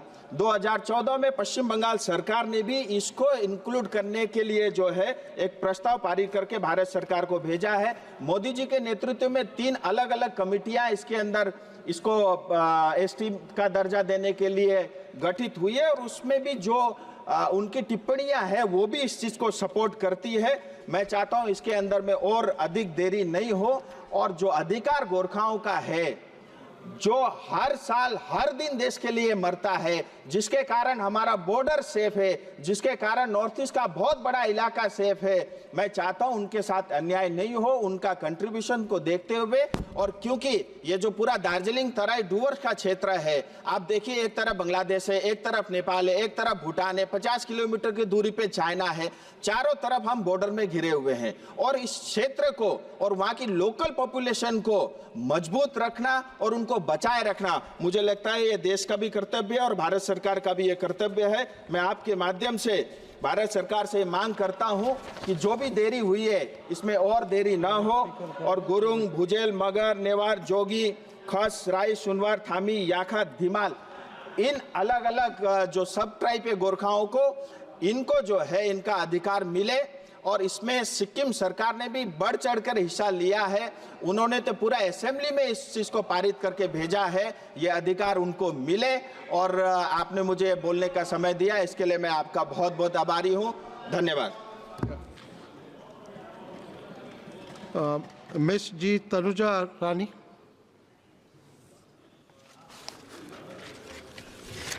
At the outset, I would like to thank you, Chairman sir, for giving me the opportunity to put forth our party's view on the readjustment of representation of scheduled tribe in assembly constituencies of the state of Goa Bill 2024. Sir, the Constitution of India has several provisions to prevent the discrimination against the people belonging to the scheduled tribe and protest their right.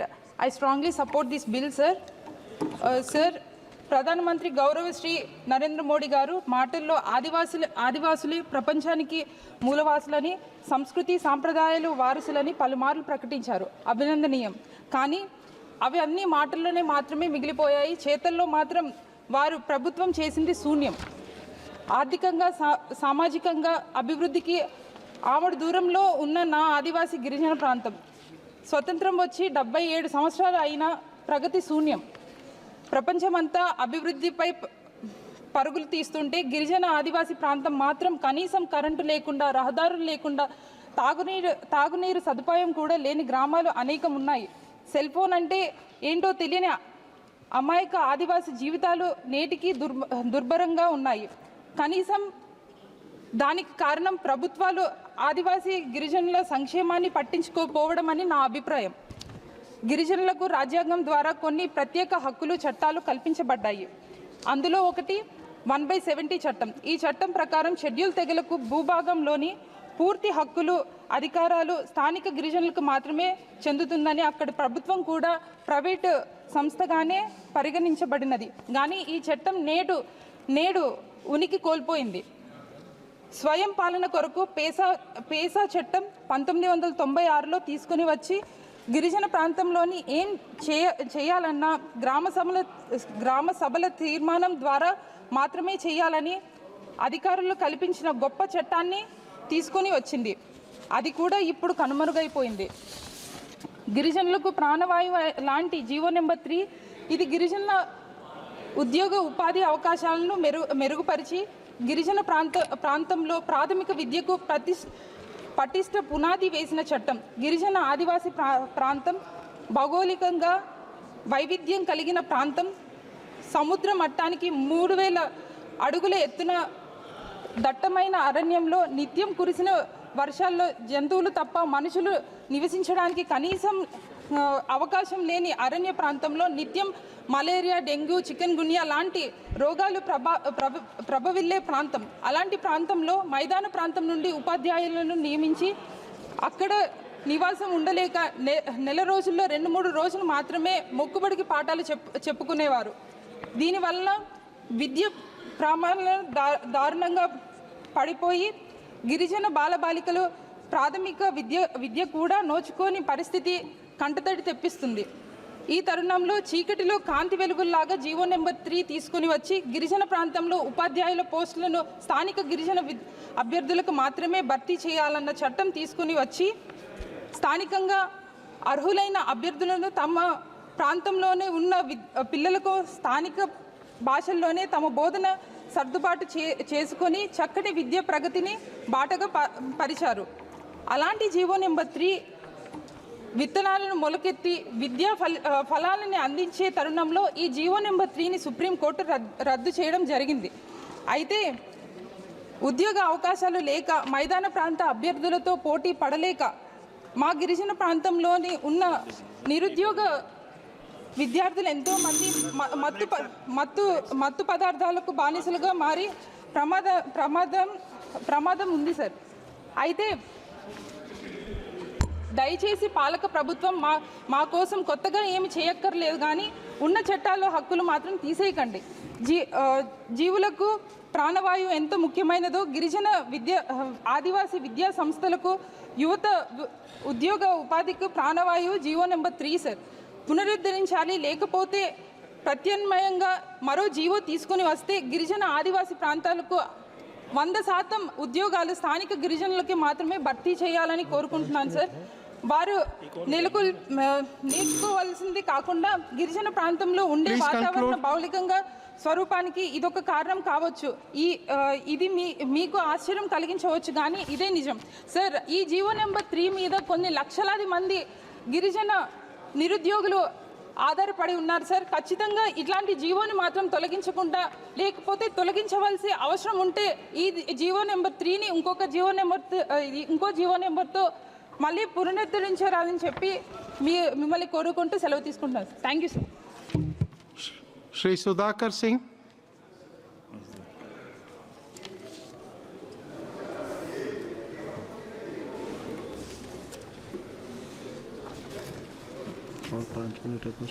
माननीय सभापति महोदय, मैं गोवा राज्य विधानसभा निर्वाचन क्षेत्रों में अनुसूचित जाति जनजातियों के प्रतिनिधित्व के पुनर्संयोजन विधेयक 2024 पर चर्चा में भाग लेने के लिए खड़ा हूँ। माननीय सभापति महोदय, यह विधेयक हम सभी के लिए एक महत्वपूर्ण प्रश्न खड़ा करता है। यदि अन्य राज्यों में भी जनजातीय संख्या में वृद्धि हो रही है तो क्या हम उन राज्यों के लिए भी ऐसे विधेयकों की उम्मीद कर सकते हैं? सरकार क्या कदम उठा रही है ताकि इस न्यायपूर्ण प्रतिनिधित्व को पूरे देश में समान रूप से लागू किया जा सके? आंकड़े यह स्पष्ट करते हैं कि झारखंड, ओडिशा, छत्तीसगढ़, बिहार जैसे राज्यों में अनुसूचित जनजातियों की संख्या लगातार बढ़ रही है। उदाहरण के लिए 2011 की जनगणना के अनुसार बिहार के जनजातीय क्षेत्रों जैसे जमुई, बांका और किशनगंज, कैमूर, रोहतास में जनजातीय संख्या में उल्लेखनीय वृद्धि हुई। क्या कारण है कि अन्य राज्यों में जनजातीय समुदायों के लिए ऐसे विधेयक पेश नहीं किए जा रहे हैं? क्या यह हम मान लें कि यह निर्णय चुनिंदा तरीके से लिया गया है और यह किसी राष्ट्रीय नीति का हिस्सा नहीं है? प्रतिनिधित्व केवल विधानसभा के सीटों का प्रश्न नहीं है, यह उन समुदायों को सशक्त बनाने का विषय है जिन्हें लंबे समय से उनके अधिकारों से वंचित रखा गया। मैं सरकार से आग्रह करता हूं कि जनजातीय जनसंख्या को पूरे देश में उचित प्रतिनिधित्व देने के लिए एक व्यापक नीति की तैयारी की जाए। मैं बिहार में एक चर्चा करना चाहता हूं कि कैमूर और रोहतास और उत्तर प्रदेश का जो सोनभद्र राबर्ट्सगंज का इलाका है, उस इलाके में कई ऐसी जनजातीय समुदाय निर्वास कर रहे थे, आज भी निवास कर रहे हैं, जो वह रूरल कम्युनिटी थे, शासक वर्ग थे। वह मैदानी इलाकों में एक लंबे राज्य जैसे कि खरवार, चेरो वंश के लोगों ने राज किया, और जब उन लोग मैदानी इलाके में जब राज कर रहे थे, खरवार और चेरो वंश के लोग, बाद में जब उनका राज समाप्त हुआ, लेकिन उनके समुदाय के लोग मैदानी इलाके में ही बस गए। आज तक बिहार में उनको जनजाति का दर्जा नहीं मिलने से उनकी सामाजिक और सांस्कृतिक पहचान का संकट से जूझ रहे हैं।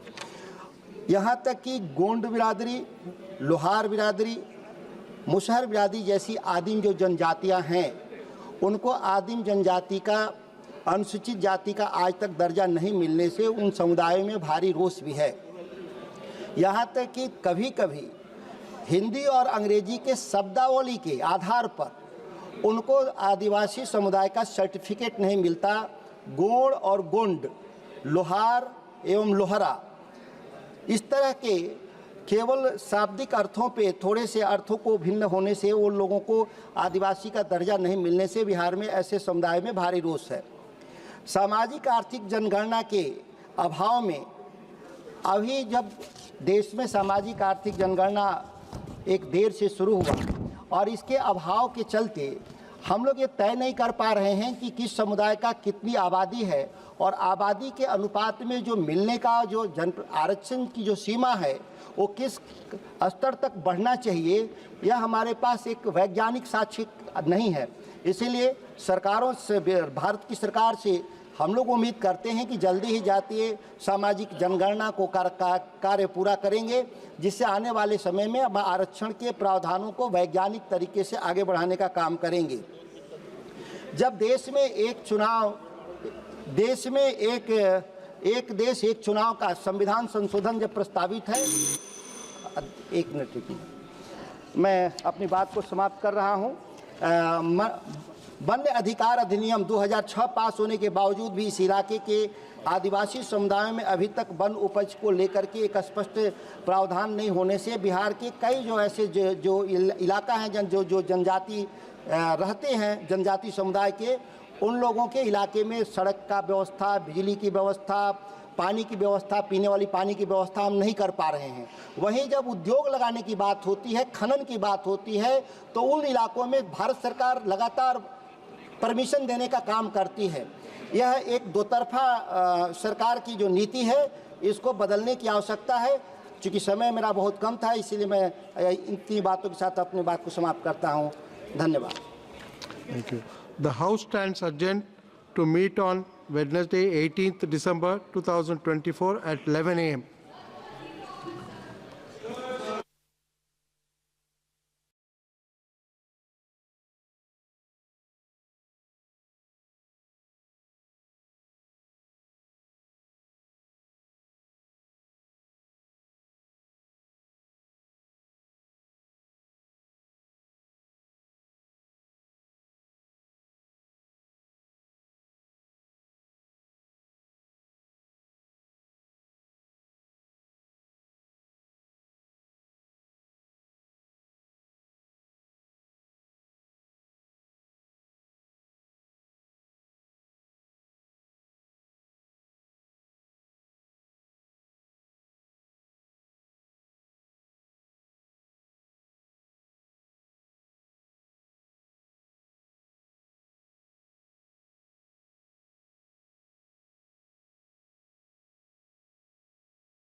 हमारी जो एनडीए सरकार है, मोदी जी सरकार है, ये सरकार काम कर रही है। Thank you. बाबा साहब अम्बेडकर जी ने जिस पार्टी को जन्म दिया, रिपब्लिकन पार्टी, उसी पार्टी को मैं चला रहा हूं और बाबा साहब अम्बेडकर जी का सपना पूरा करने के लिए, संविधान का भारत खड़ा करने के लिए हम आगे बढ़ रहे हैं। बहुत शुक्रिया। इसलिए सभी लोगों के हमें साथ मिलनी चाहिए, कांग्रेस वालों में भी साथ हमको मिलनी चाहिए। Honorable member, I'll have to move on. Please Congress conclude. आज अपोजिशन में है। Please conclude. 70 साल तक आप सत्ता में थे, लेकिन आपको विरोध। बहुत शुक्रिया honourable member, I have to conclude. Thank you, thank you, इसीलिए थैंक यू, ज्यादा वक्त नहीं लेना थैंक यू, बहुत चाहता हूं, शुक्रिया, लेकिन संविधान thank you, I have to चर्चा हो रही है। थैंक यू, चर्चा में सभी लोगों ने भाग लिया है। थैंक यू, और हमारी सरकार, शुक्रिया, सरकार ऑनरेबल संविधान को मजबूत करेगी। Honourable Shri Derek O'Brien ji, next speaker honourable Shri Derek O'Brien ji. Thank you, thank you, thank you honourable member. Honourable Shri Derek O'Brien ji, 10 minutes. Sir, every member of my party has taken one word from the preamble as a theme and spoken on it, on the Constitution. The Constitution is more than a book in a library. It is a living, breathing document on the streets of India. We've heard lots from 1940, 50, 60, 70, lots in the 40s and 50s, and good. History is always useful. But I wish to take you on the streets of this living, breathing document. And let me start with 1984. A young lawyer, a part-time milk booth attendant, a political activist in 1984, suddenly went to the United Nations within 1 year, 84-85. Why? Because this constitution gave that person the chance to be elected to the Lok Sabha. It was Rajiv Gandhi who gave her a ticket. Doesn't matter bank account, doesn't matter social status, but she got the ticket, and after that went and represented India at the United Nations. There are many light-hearted stories about how she took her murmura around because she still lives in that one-room home in Calcutta. That was 1984, and the Constitution made that happen for her. In 1997, again, the Constitution not in a library but on the streets. The Congress party, she felt, were too close to the CPIM. So they had a Bengal seminar, big seminar in Bengal of the Congress party. They had it inside a stadium. This lady had her own conference outside the stadium. 5,000 people came inside the stadium. 50,000 people came outside the stadium. This is the Constitution on the streets. There are about 40, 50 examples. I'll just give you one more, and that is fighting for farmers. All options had run out. So she went on a 26-day hunger strike. This is a woman who has sent people like me to Parliament. Next time you people here talk about women, listen to what this woman has to tell you. 1, Women's Reservation Bill. You brought it. When will women come into Parliament? 2034. My party, All India Trinamool Congress, out of our 43, 44 MPs, 38% already in Parliament. This is the kind of debates we should be having. Otherwise, screaming, shouting. Women in Parliament, what have you done? Last Lok Sabha was 14.5%. This Lok Sabha, you brought it down to 13.5%. Don't talk to us about women. I'm glad you took a good idea from a state like our health card, Swasthya Shati, and 2 years later you turned into Ayushman Bharat. Good. But the health card in Bengal is in the name of the woman of the house. And Lakshmi Bhandar, 1,200, 1,500 rupees to women. I welcome that the idea started by Mamata Banerjee in Bengal many years ago is now being copied by multiple states. Very good. But see your arrogance. On a day where we are debating the Constitution of India, your hubris makes you bring a bill on the Constitution there at 12 noon. Bring it, we will fight you, we will defeat you. On the one nation, and you're bringing this bill. For heaven's sake, you cannot conduct one election in one state. You need 7 phases. I'll give you examples. You can't conduct one election in one constituency. You need 2 different days. Sir, it's been a 30-hour debate. 1,46,000 words in the Constitution. I want to talk about 3 important words which are not in the Constitution. Very important. And let's reflect. Federalism. Your view, you say cooperative federalism. Nonsense. Your view is PF, not Provident Fund. Political federalism. We don't like you, we can't defeat you. So what we'll do, we'll block Manrega funds. We'll block Awas Yojana funds. Doesn't matter, we brought our own funds to pay in Bengal. You will do this. Because double engine as a concept is unconstitutional. I want the treasury benches. We spend so much time on words, words, words. I want to pause for 10 seconds and give my 10 seconds for everyone there, through you, sir, to introspect.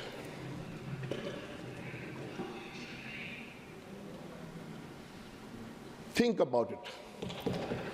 Federalism.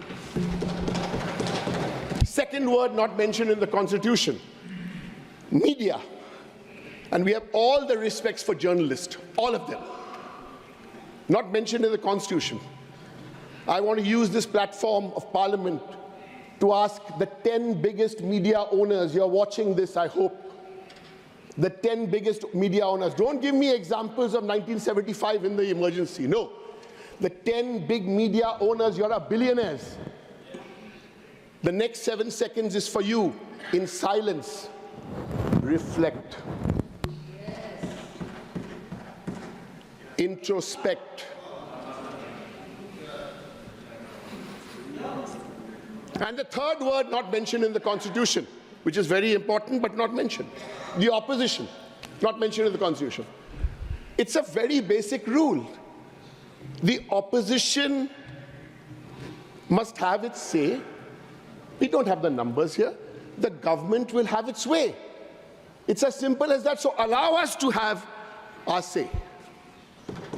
I'm happy that the Honorable Home Minister is here, because sometimes the opposition is not in Parliament. Let me give you 2 examples. One, unanimous resolution passed in the Bengal Assembly to fast-track a bill for the safety of women who are raped, the Aparajita bill. And the second example is to change the name of the state to Bangla. Where are these bills? Governor's office, deep freeze. After that, it comes to High Constitutional Office. I have no problem with the High Constitutional Office, not at all, because the High Constitutional Office will only act on the advice of Mr. Modi, Mr. Shah, the Home Minister, Cabinet. I want the High Constitutional Office or those advising on these issues of the opposition to reflect. Sir, reflection is difficult. Reflection has to be in silence. So don't hassle me when I'm speaking. Farm bills. What happened on the... I've got 30 examples of Parliament. I'll take one. 146 MPs were thrown out for another bill, criminal bills.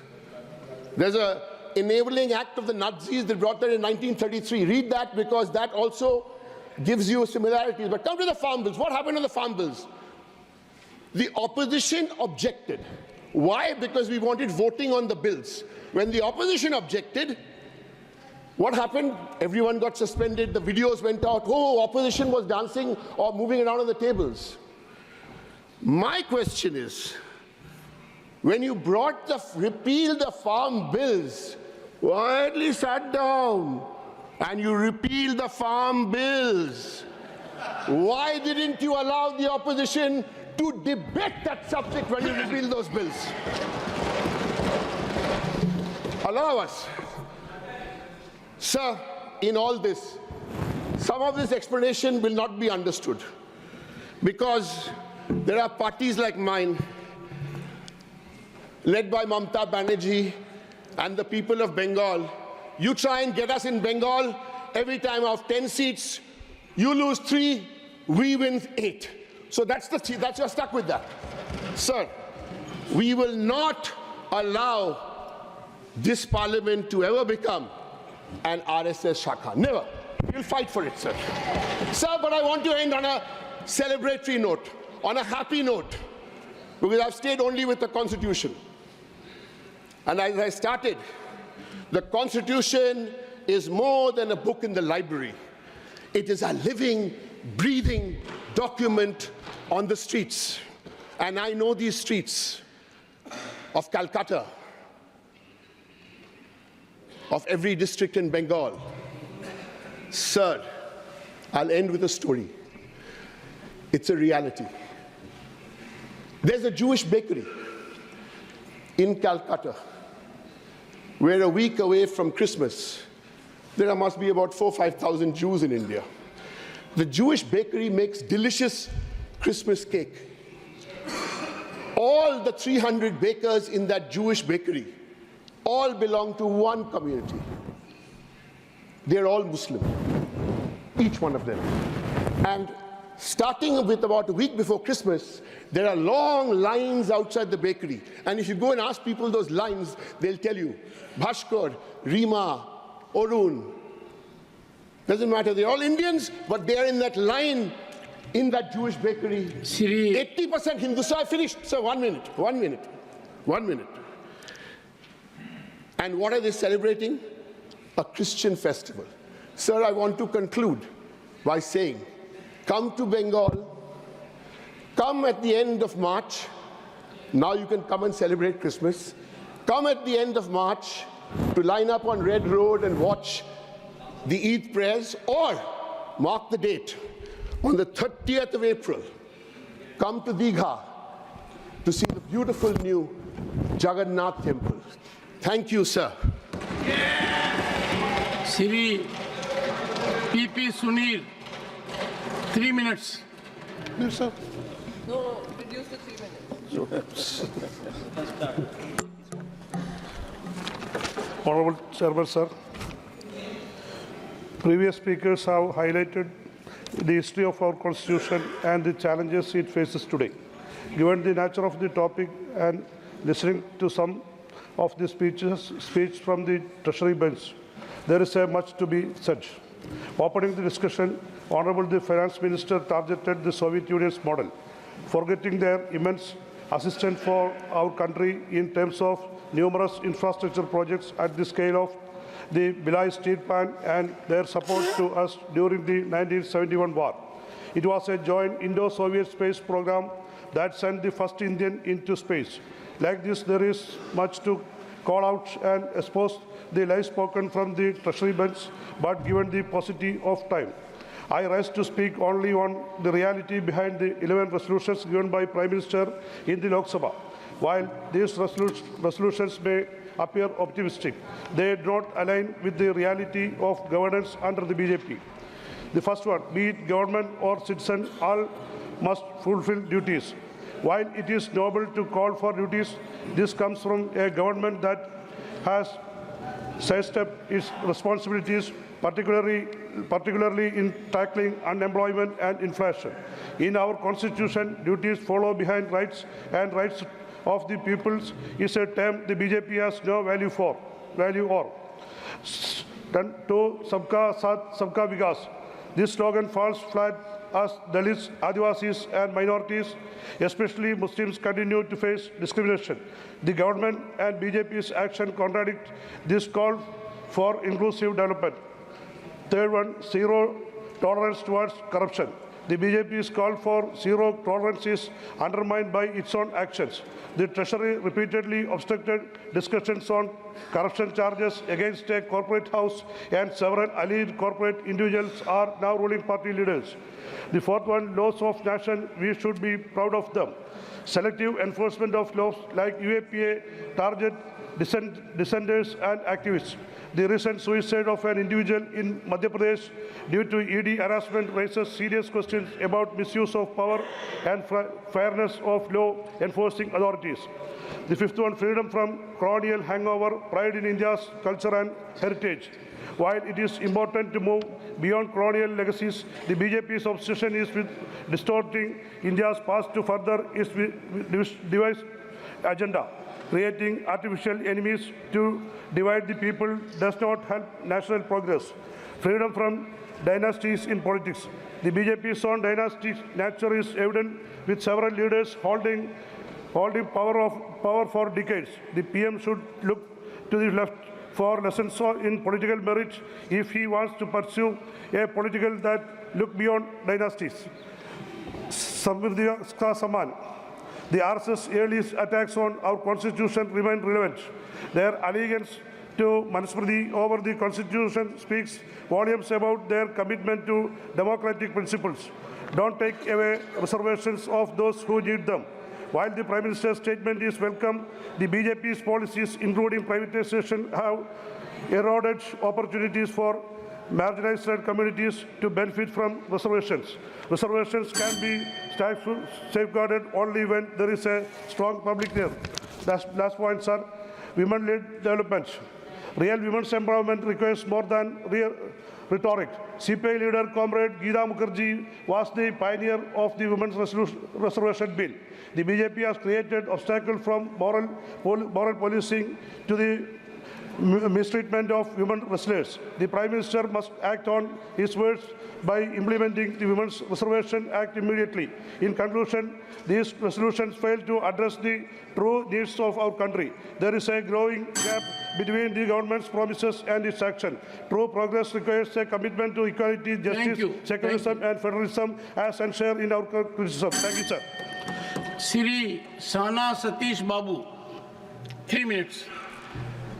Thank you, Honorable Chairman, giving this opportunity to make the first speech about glorious journey of 75 years of the Constitution of India. I thank Sri Nara Chandrababu Naidu Garu for giving me this opportunity to be part of this House and a chance of speaking the Constitution. In this contest, I would like to remind this House and the people of India of the great Telugu people who contributed in the drafting of the Constitution of India. Sri Moturi Satyanarayana, Sri N. Gopal Krishna Swami Iyengar, Sri T.T. Krishnamachari, and Sri Thirumal Rao. As a member of Constitutional Assembly representing the Madras Presidency, the great Telugu people played a significant role in drafting of Constitution. Andhra Pradesh has been pioneer in the implementation of Constitution and the subsequent amendments to it. The democratic process have been vibrant and spirit of the Constitution. Equality, justice have been upheld by the people of the Andhra Pradesh. I would like to bring notice of this House and the country that Andhra Pradesh has resolved through the Swarnandhra 2047 vision document formulated by Honorable Chief Minister Sri Nara Chandrababu Naidu as the part of Viksit Bharat 2047 envisaged by Honorable Prime Minister Narendra Modi ji. Education is the foundation of equality, and this government is ensuring no child is left behind. Through the record-breaking parent-teacher meeting on all government schools and mega DSC initiative for the 16,500 teacher posts, we empowering the future generations, laying the foundation of equal opportunities to all. In the just 5 months, this government has taken steps towards social justice, an investment of 18,000 crores in pensions to provide the support 64 lakh citizens, ensuring dignity and care of the most vulnerable among us. Maiden speech, sir.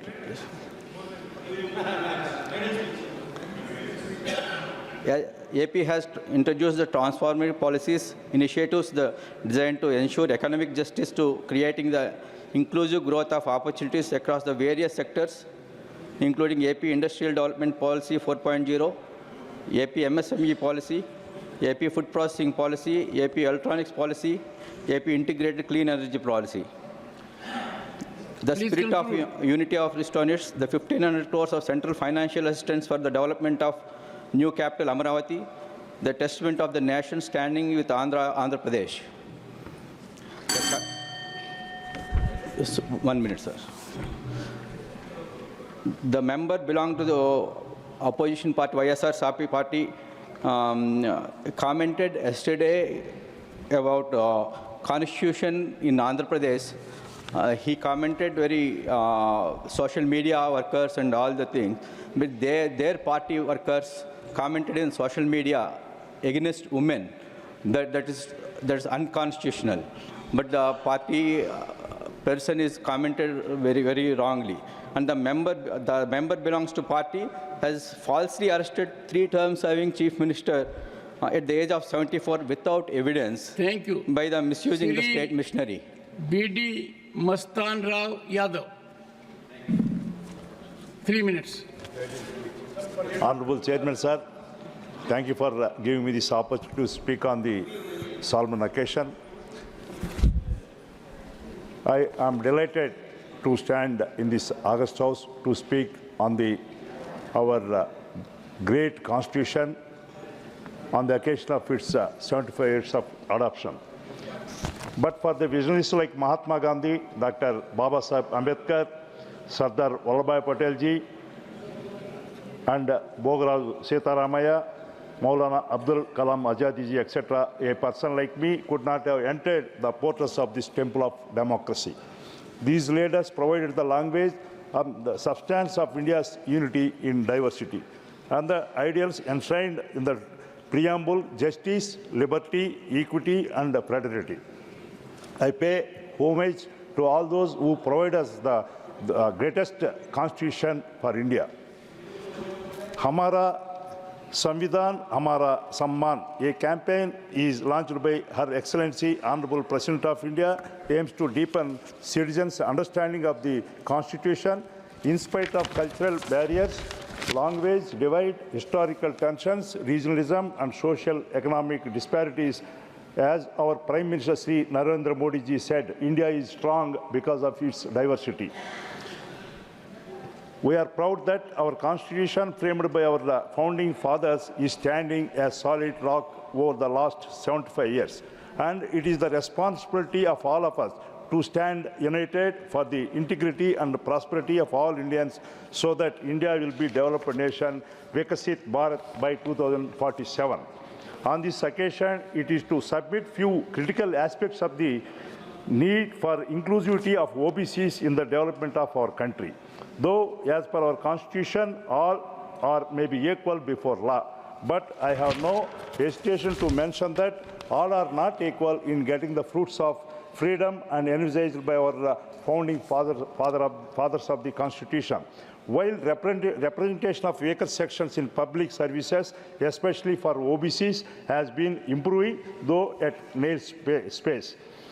Thanks to the reservations after the belated and partial implementation of Mandal Commission's recommendation, their share in the wealth of the nation is dismal and disproportionately low.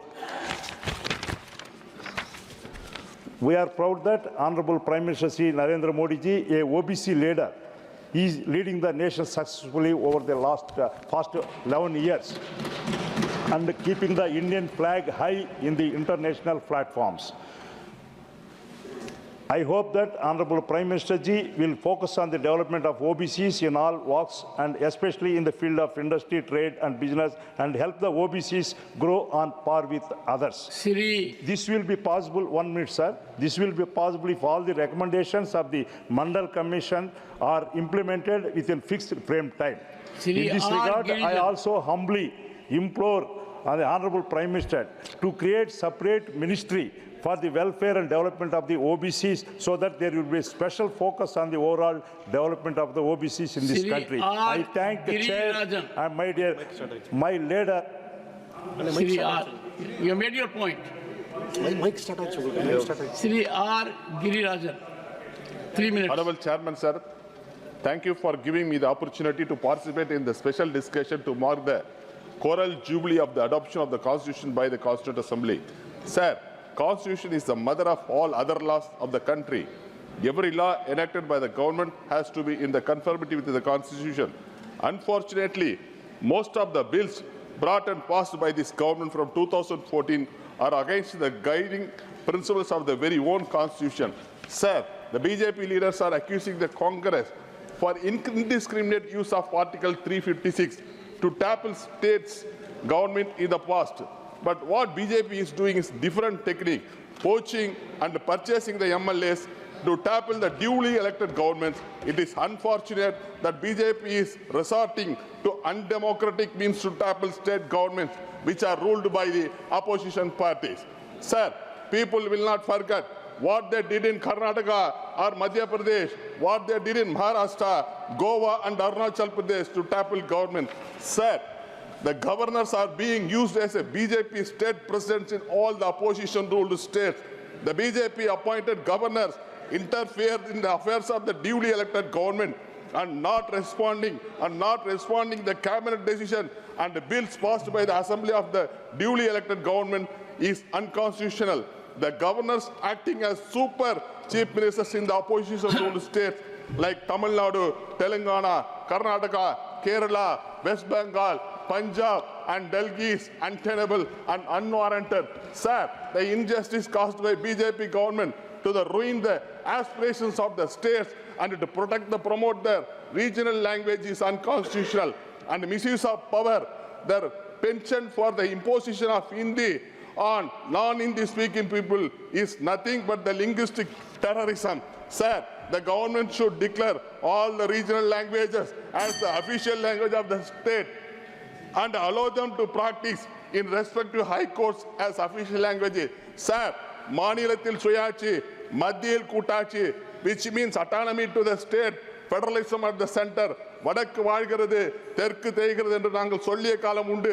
ஆனால் உண்மையும் கூட.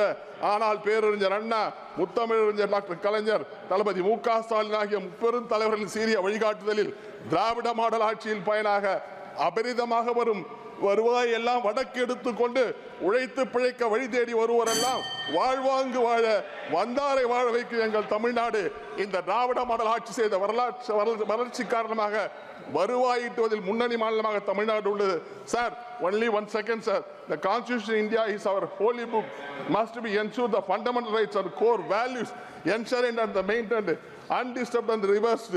The current ruling dispensation as preamble of the Constitution is stumbling block to fulfill their Hindu Rashtra and dream and we will forever stand as the most powerful, unbreakable.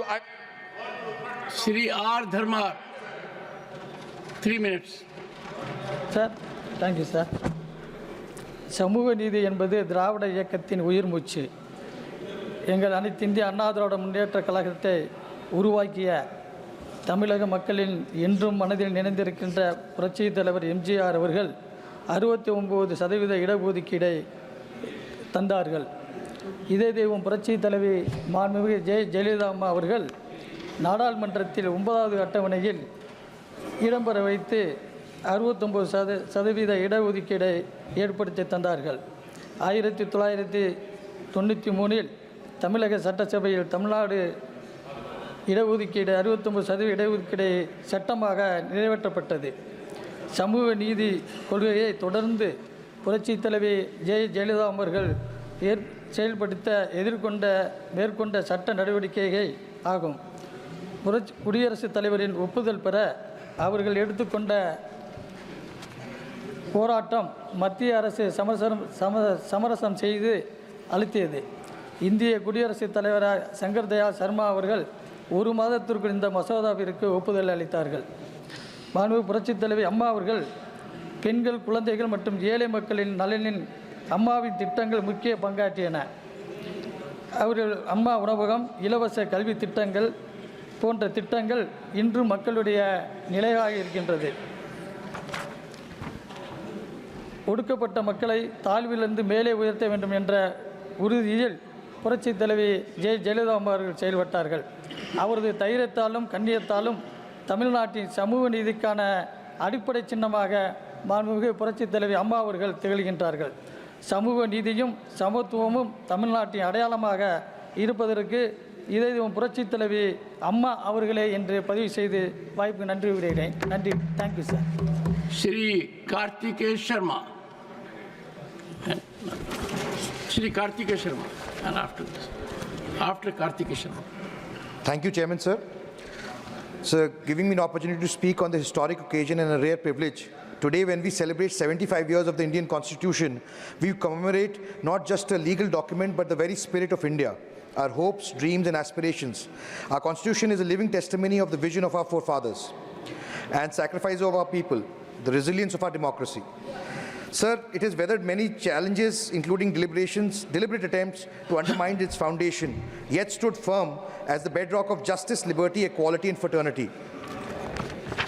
Sir, Dr. Ambedkar emphasized that the Constitution must reflect the needs of the people and evolve with time. Political democracy cannot last unless there lies at the base of it social democracy. What does social democracy mean? It means a way of life which recognizes liberty, equality, fraternity as the principles of life. Sir, Dr. Ambedkar warned the Assembly on 26 January 1950. He said, "We are going to enter a life of contradictions. In politics, we will have equality, but in our social and economic life, we will have inequality. How long shall we live this life of contradictions?" Sir, today, sir, when we stand, I, as an independent member, want to appeal to the government and the opposition that we should take this opportunity and must compliment and congratulate our forefathers for having envisaged such a beautiful constitution which has seen it through in the last journey along its way in the last 75 years. And I'm reminded of a quote by the then Prime Minister of England, who said, "Power will go to the hands of rascals, rogues, and freebooters. Indian leaders will be of low caliber and men of straw." So today, when we have completed 75 years and our economy has become the 5th largest economy, on the way to becoming the 3rd largest economy in the world, it is a befitting reply to those who thought that the Constitution will not befit Indians as a country and our caliber was undermined. So democracy is an evolutionary process. There's no finite point in democracy. We strive towards an optimum form of democracy. And the Constitution is a guiding force for that. And that is what the Constitution has given us. It has guided us through the tough times, through the times where it has been put to test. In the challenging times from 1975 to 77, under the Congress government which curtailed freedoms, suspended fundamental rights, and misused constitutional provisions. However, the people inspired by Constitution, promise of liberty, did overthrow the authoritarian government in 1977. Sir, there have been umpteen instances. I have very limited time. But, sir, I would just say that the underlying principle of the Constitution has been to protect the vulnerable sections of society, whether they are scheduled tribes, Dalits, or the economically weaker sections, and it goes to the extent that there should be positive discrimination also, if required, and especially in the case of women. I want to thank the government that by bringing the Women's Reservation Bill, they have taken the Constitution provision and positively discriminated against women by making them an integral part of our democratic process. Sir, many opposition members and my friends have spoken about bulldozers. They spoke yesterday, a very senior member. I want to remind them that in 1976, it was the then Congress party which started the culture of bulldozers under the Sanjay Gandhi regime of Turkman Gate. There was spoke of one nation, one election. Sir, as if there's some sort of a ploy to destabilize the election process. So for 15 years, from 1952 to 67, including the time when our forefathers had started, that was the norm. Until it only happened that subsequently when the Congress regime decided to change that apple cart. Sir, we've had more than 400 elections since 1952 till now, sir. Out of which 200 elections took place in the decade of 70s and 80s, which was the most unstable political period in our country and costed us very dearly, because this was the time where economically we fell behind countries like China and were not able to come out of it. Sir, thank you for giving me an opportunity to speak on this historic event. I wish that we in unison can appreciate the Constitution and celebrate it. Thank you very much. Honorable Home Minister.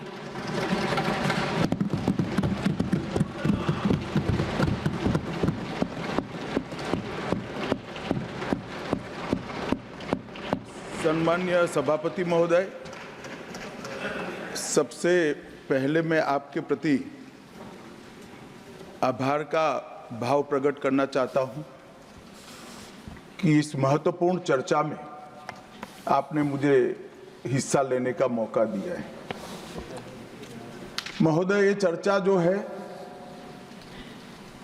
ये चर्चा एक और तो हमारे संविधान के कारण हमारा देश इतना कितना आगे बढ़ा इसका जनता को एहसास कराएगी। दूसरी ओर हमारे संविधान की मूल भावनाओं के कारण ही 75 साल में लोकतंत्र के मूल पाताल तक गहरे गए हैं, इसका भी एहसास होता है।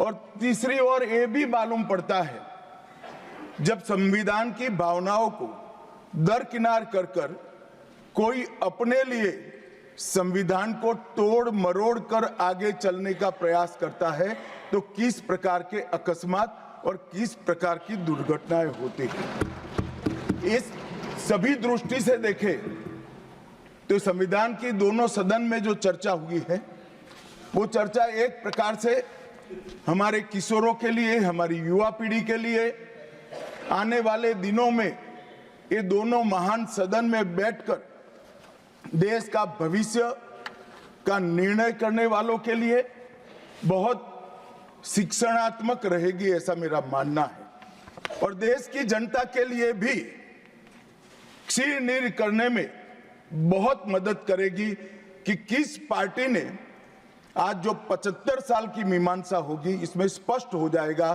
किस पार्टी ने जब जब जनता ने शासन अपने वो पार्टी के हाथ में दिया संविधान का सम्मान किया है या नहीं किया है। मान्यवर, बहुत लंबी आजादी की लड़ाई के बाद हम आजाद हुए।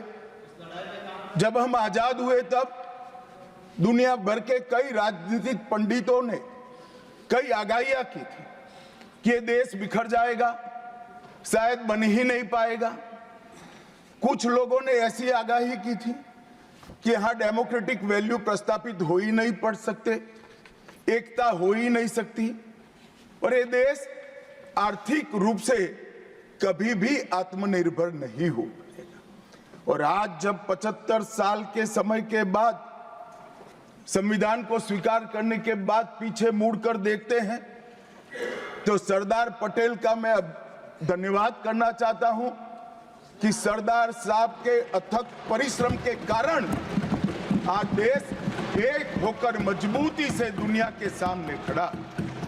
मान्यवर, जो कहते थे लोकतंत्र इस देश में सफल नहीं होगा, मैं वो सभी लोगों को इस सदन के माध्यम से कहना चाहता हूं कि 75 साल हो गए हमारे साथ भी पास पड़ोस में दुनिया भर में कई लोग आजाद हुए, नई शुरुआत की, वहां कई बार अकस्मात हुए, लोकतंत्र सफल नहीं हुआ। हमारा लोकतंत्र आज पाताल तक गहरा पहुंचा है। अनेक परिवर्तन रक्त की एक बूंद बहाए बगैर हमने करे हैं और विचारधाराओं के आधार पर भी परिवर्तन करे हैं। अनेक तानाशाहों के गुमान, अभिमान और अहंकार को चूर चूर करने का काम इस देश की जनता ने किया है, मगर लोकतांत्रिक तरीके से किया है। और मान्यवर, जो कहते थे कि हम आर्थिक रूप से आत्मनिर्भर नहीं हो पाएंगे, उनको भी हमारी जनता ने, हमारे संविधान की खूबसूरती ने जवाब दिया है। हम आज दुनिया का 5वां अर्थतंत्र बनकर सम्मान के साथ, और ब्रिटेन जिन्होंने सालों तक हम पर राज किया, और जो मैंने तीनों आगाही कही वहीं से पक्ष विपक्ष में से आई थी, आज ब्रिटेन भी अर्थतंत्र की तालिका में हमारे पीछे खड़ा है। मान्यवर, ये हम सब के लिए गौरव लेने का पल है, हम सब के लिए बोध लेने का भी पल है और हम सब के लिए संकल्प लेने का भी पल है। और ये सदन जे आपने लगभग 80 से ज्यादा सांसदों को मान्यवर बोलने का मौका दिया, 31 घंटे की चर्चा हुई और ये चर्चा में सभी भाव पक्ष या विपक्ष से कहीं न कहीं प्रकट हुए। मान्यवर, आज मैं जब यहाँ आया हूँ तब ये बात कहना चाहता हूँ कि आज हम जिस मुकाम पर खड़े हैं उस मुकाम पर महर्षि अरविंद और स्वामी विवेकानंद की वो भविष्यवाणी सच होती दिखाई पड़ती है कि भारत माता अपने दैदीप्यमान ओजस्वी स्वरूप से जब खड़ी होगी तब दुनिया की आंखें चकाचौंध हो जाएगी और पूरी दुनिया वो रोशनी से भारत की ओर देखेगा। वो दिन सच होगा, इसके नजदीक काफी मजल हमने काट ली है। मान्यवर, हमारा संविधान सभा की रचना और संविधान की रचना की प्रक्रिया, ये तीनों एक प्रकार से समग्र विश्व के सभी संविधानों में अनूठे हैं, अलग प्रकार के रहे हैं। हमारे यहाँ दुनिया का सबसे ज्यादा विस्तृत लिखित संविधान चर्चा के सभी हमारे पारंपरिक लक्षणों को पार करते हुए हमने किया। इस संविधान सभा में 299 सदस्य रहे, 22 धर्म जाति समुदाय के सदस्य रहे, हर प्रिंसली स्टेट का प्रतिनिधित्व रहा, हर राज्य का प्रतिनिधित्व रहा। एक प्रकार से समावेशी प्रतिनिधित्व के साथ भारत का भविष्य तय करना, मतलब संविधान को रचने की हमारी प्रक्रिया आगे बढ़ी। 2 वर्ष 11 माह और 18 दिन तक अहर्निश चर्चा चलती रही, विस्तृत चर्चा चलती रही। देश के भविष्य, देश चलाने के नियम और देश की परंपरा को समाहित करते हुए देश को आगे ले जाने का संकल्प इतनी विस्तृत चर्चा के बाद बना। 13 समितियों में कार्यविभाजन किया गया, 7 सदस्यीय ड्राफ्टिंग समिति बनी और जनता के अभिप्राय के लिए भी शायद ही दुनिया का कोई ऐसा संविधान होगा जिसका ड्राफ्ट पूरी जनता को कमेंट्स के लिए दिया गया और कमेंट्स पर भी बहुत डिटेल चर्चा कर उचित बदलाव भी किए गए। इतनी लोकतांत्रिक परंपरा से और प्रक्रिया से बना हुआ हमारा संविधान 295 अनुच्छेद, 22 भाग और 12 अनुसूचियों में बटा है और ये सभी संविधान के अनुच्छेद, भाग और अनुसूचियां हैं वो विश्व में कोई भी संविधान से ज्यादा उदात्त और उत्तुंग मानव मूल्यों का सृजन करने वाले रहे हैं। मान्यवर, इसलिए हम सबको इस पर गर्व है और हम सब ये संविधान को हमेशा मस्तक झुकाकर प्रणाम करते हैं। मैं एक विशेष उल्लेख करना चाहूंगा मान्यवर, नंदलाल बोस जो गुरुवर टैगोर के अंतेवासी थे, बहुत बड़े कलाकार थे, इन्होंने 4 वर्ष का समय लेकर संविधान को सजाने का काम किया और उन्होंने जो संविधान लिखा गया था इसके अनुरूप घटनाओं को संविधान के अंदर उकेरने का भी काम किया। इतिहास, धर्म, संस्कृति और परंपरा, सबसे मानव जीवन के उच्च मूल्य देने वाली सभी संदेशों को, घटनाओं को उन्होंने चित्र रूप में यहाँ पर उकेरा।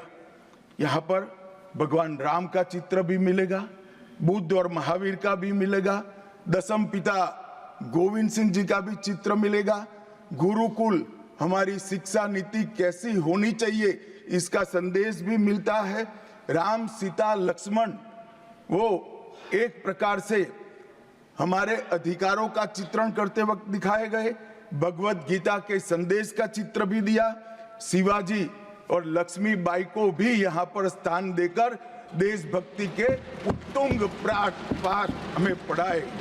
नालंदा यूनिवर्सिटी हमारी प्राचीन शिक्षा पद्धति का हमें स्मरण कराती है और नटराज जीवन में बैलेंस कैसे होना चाहिए वो बैलेंस के सिद्धांत को भी प्रतिरूपित करता है। मैंने आज थोड़ा यहाँ आने से पहले क्या क्या चर्चा हुई राज्यसभा में, उसमें हमारे एक सम्मानीय सदस्य ने कहा कि चर्चा का स्तर कितना नीचा हो गया है कि यहाँ चित्रों की चर्चा हो रही है। मान्यवर, अगर संदेश लेना नहीं आता तो संविधान का भी कोई उपयोग नहीं।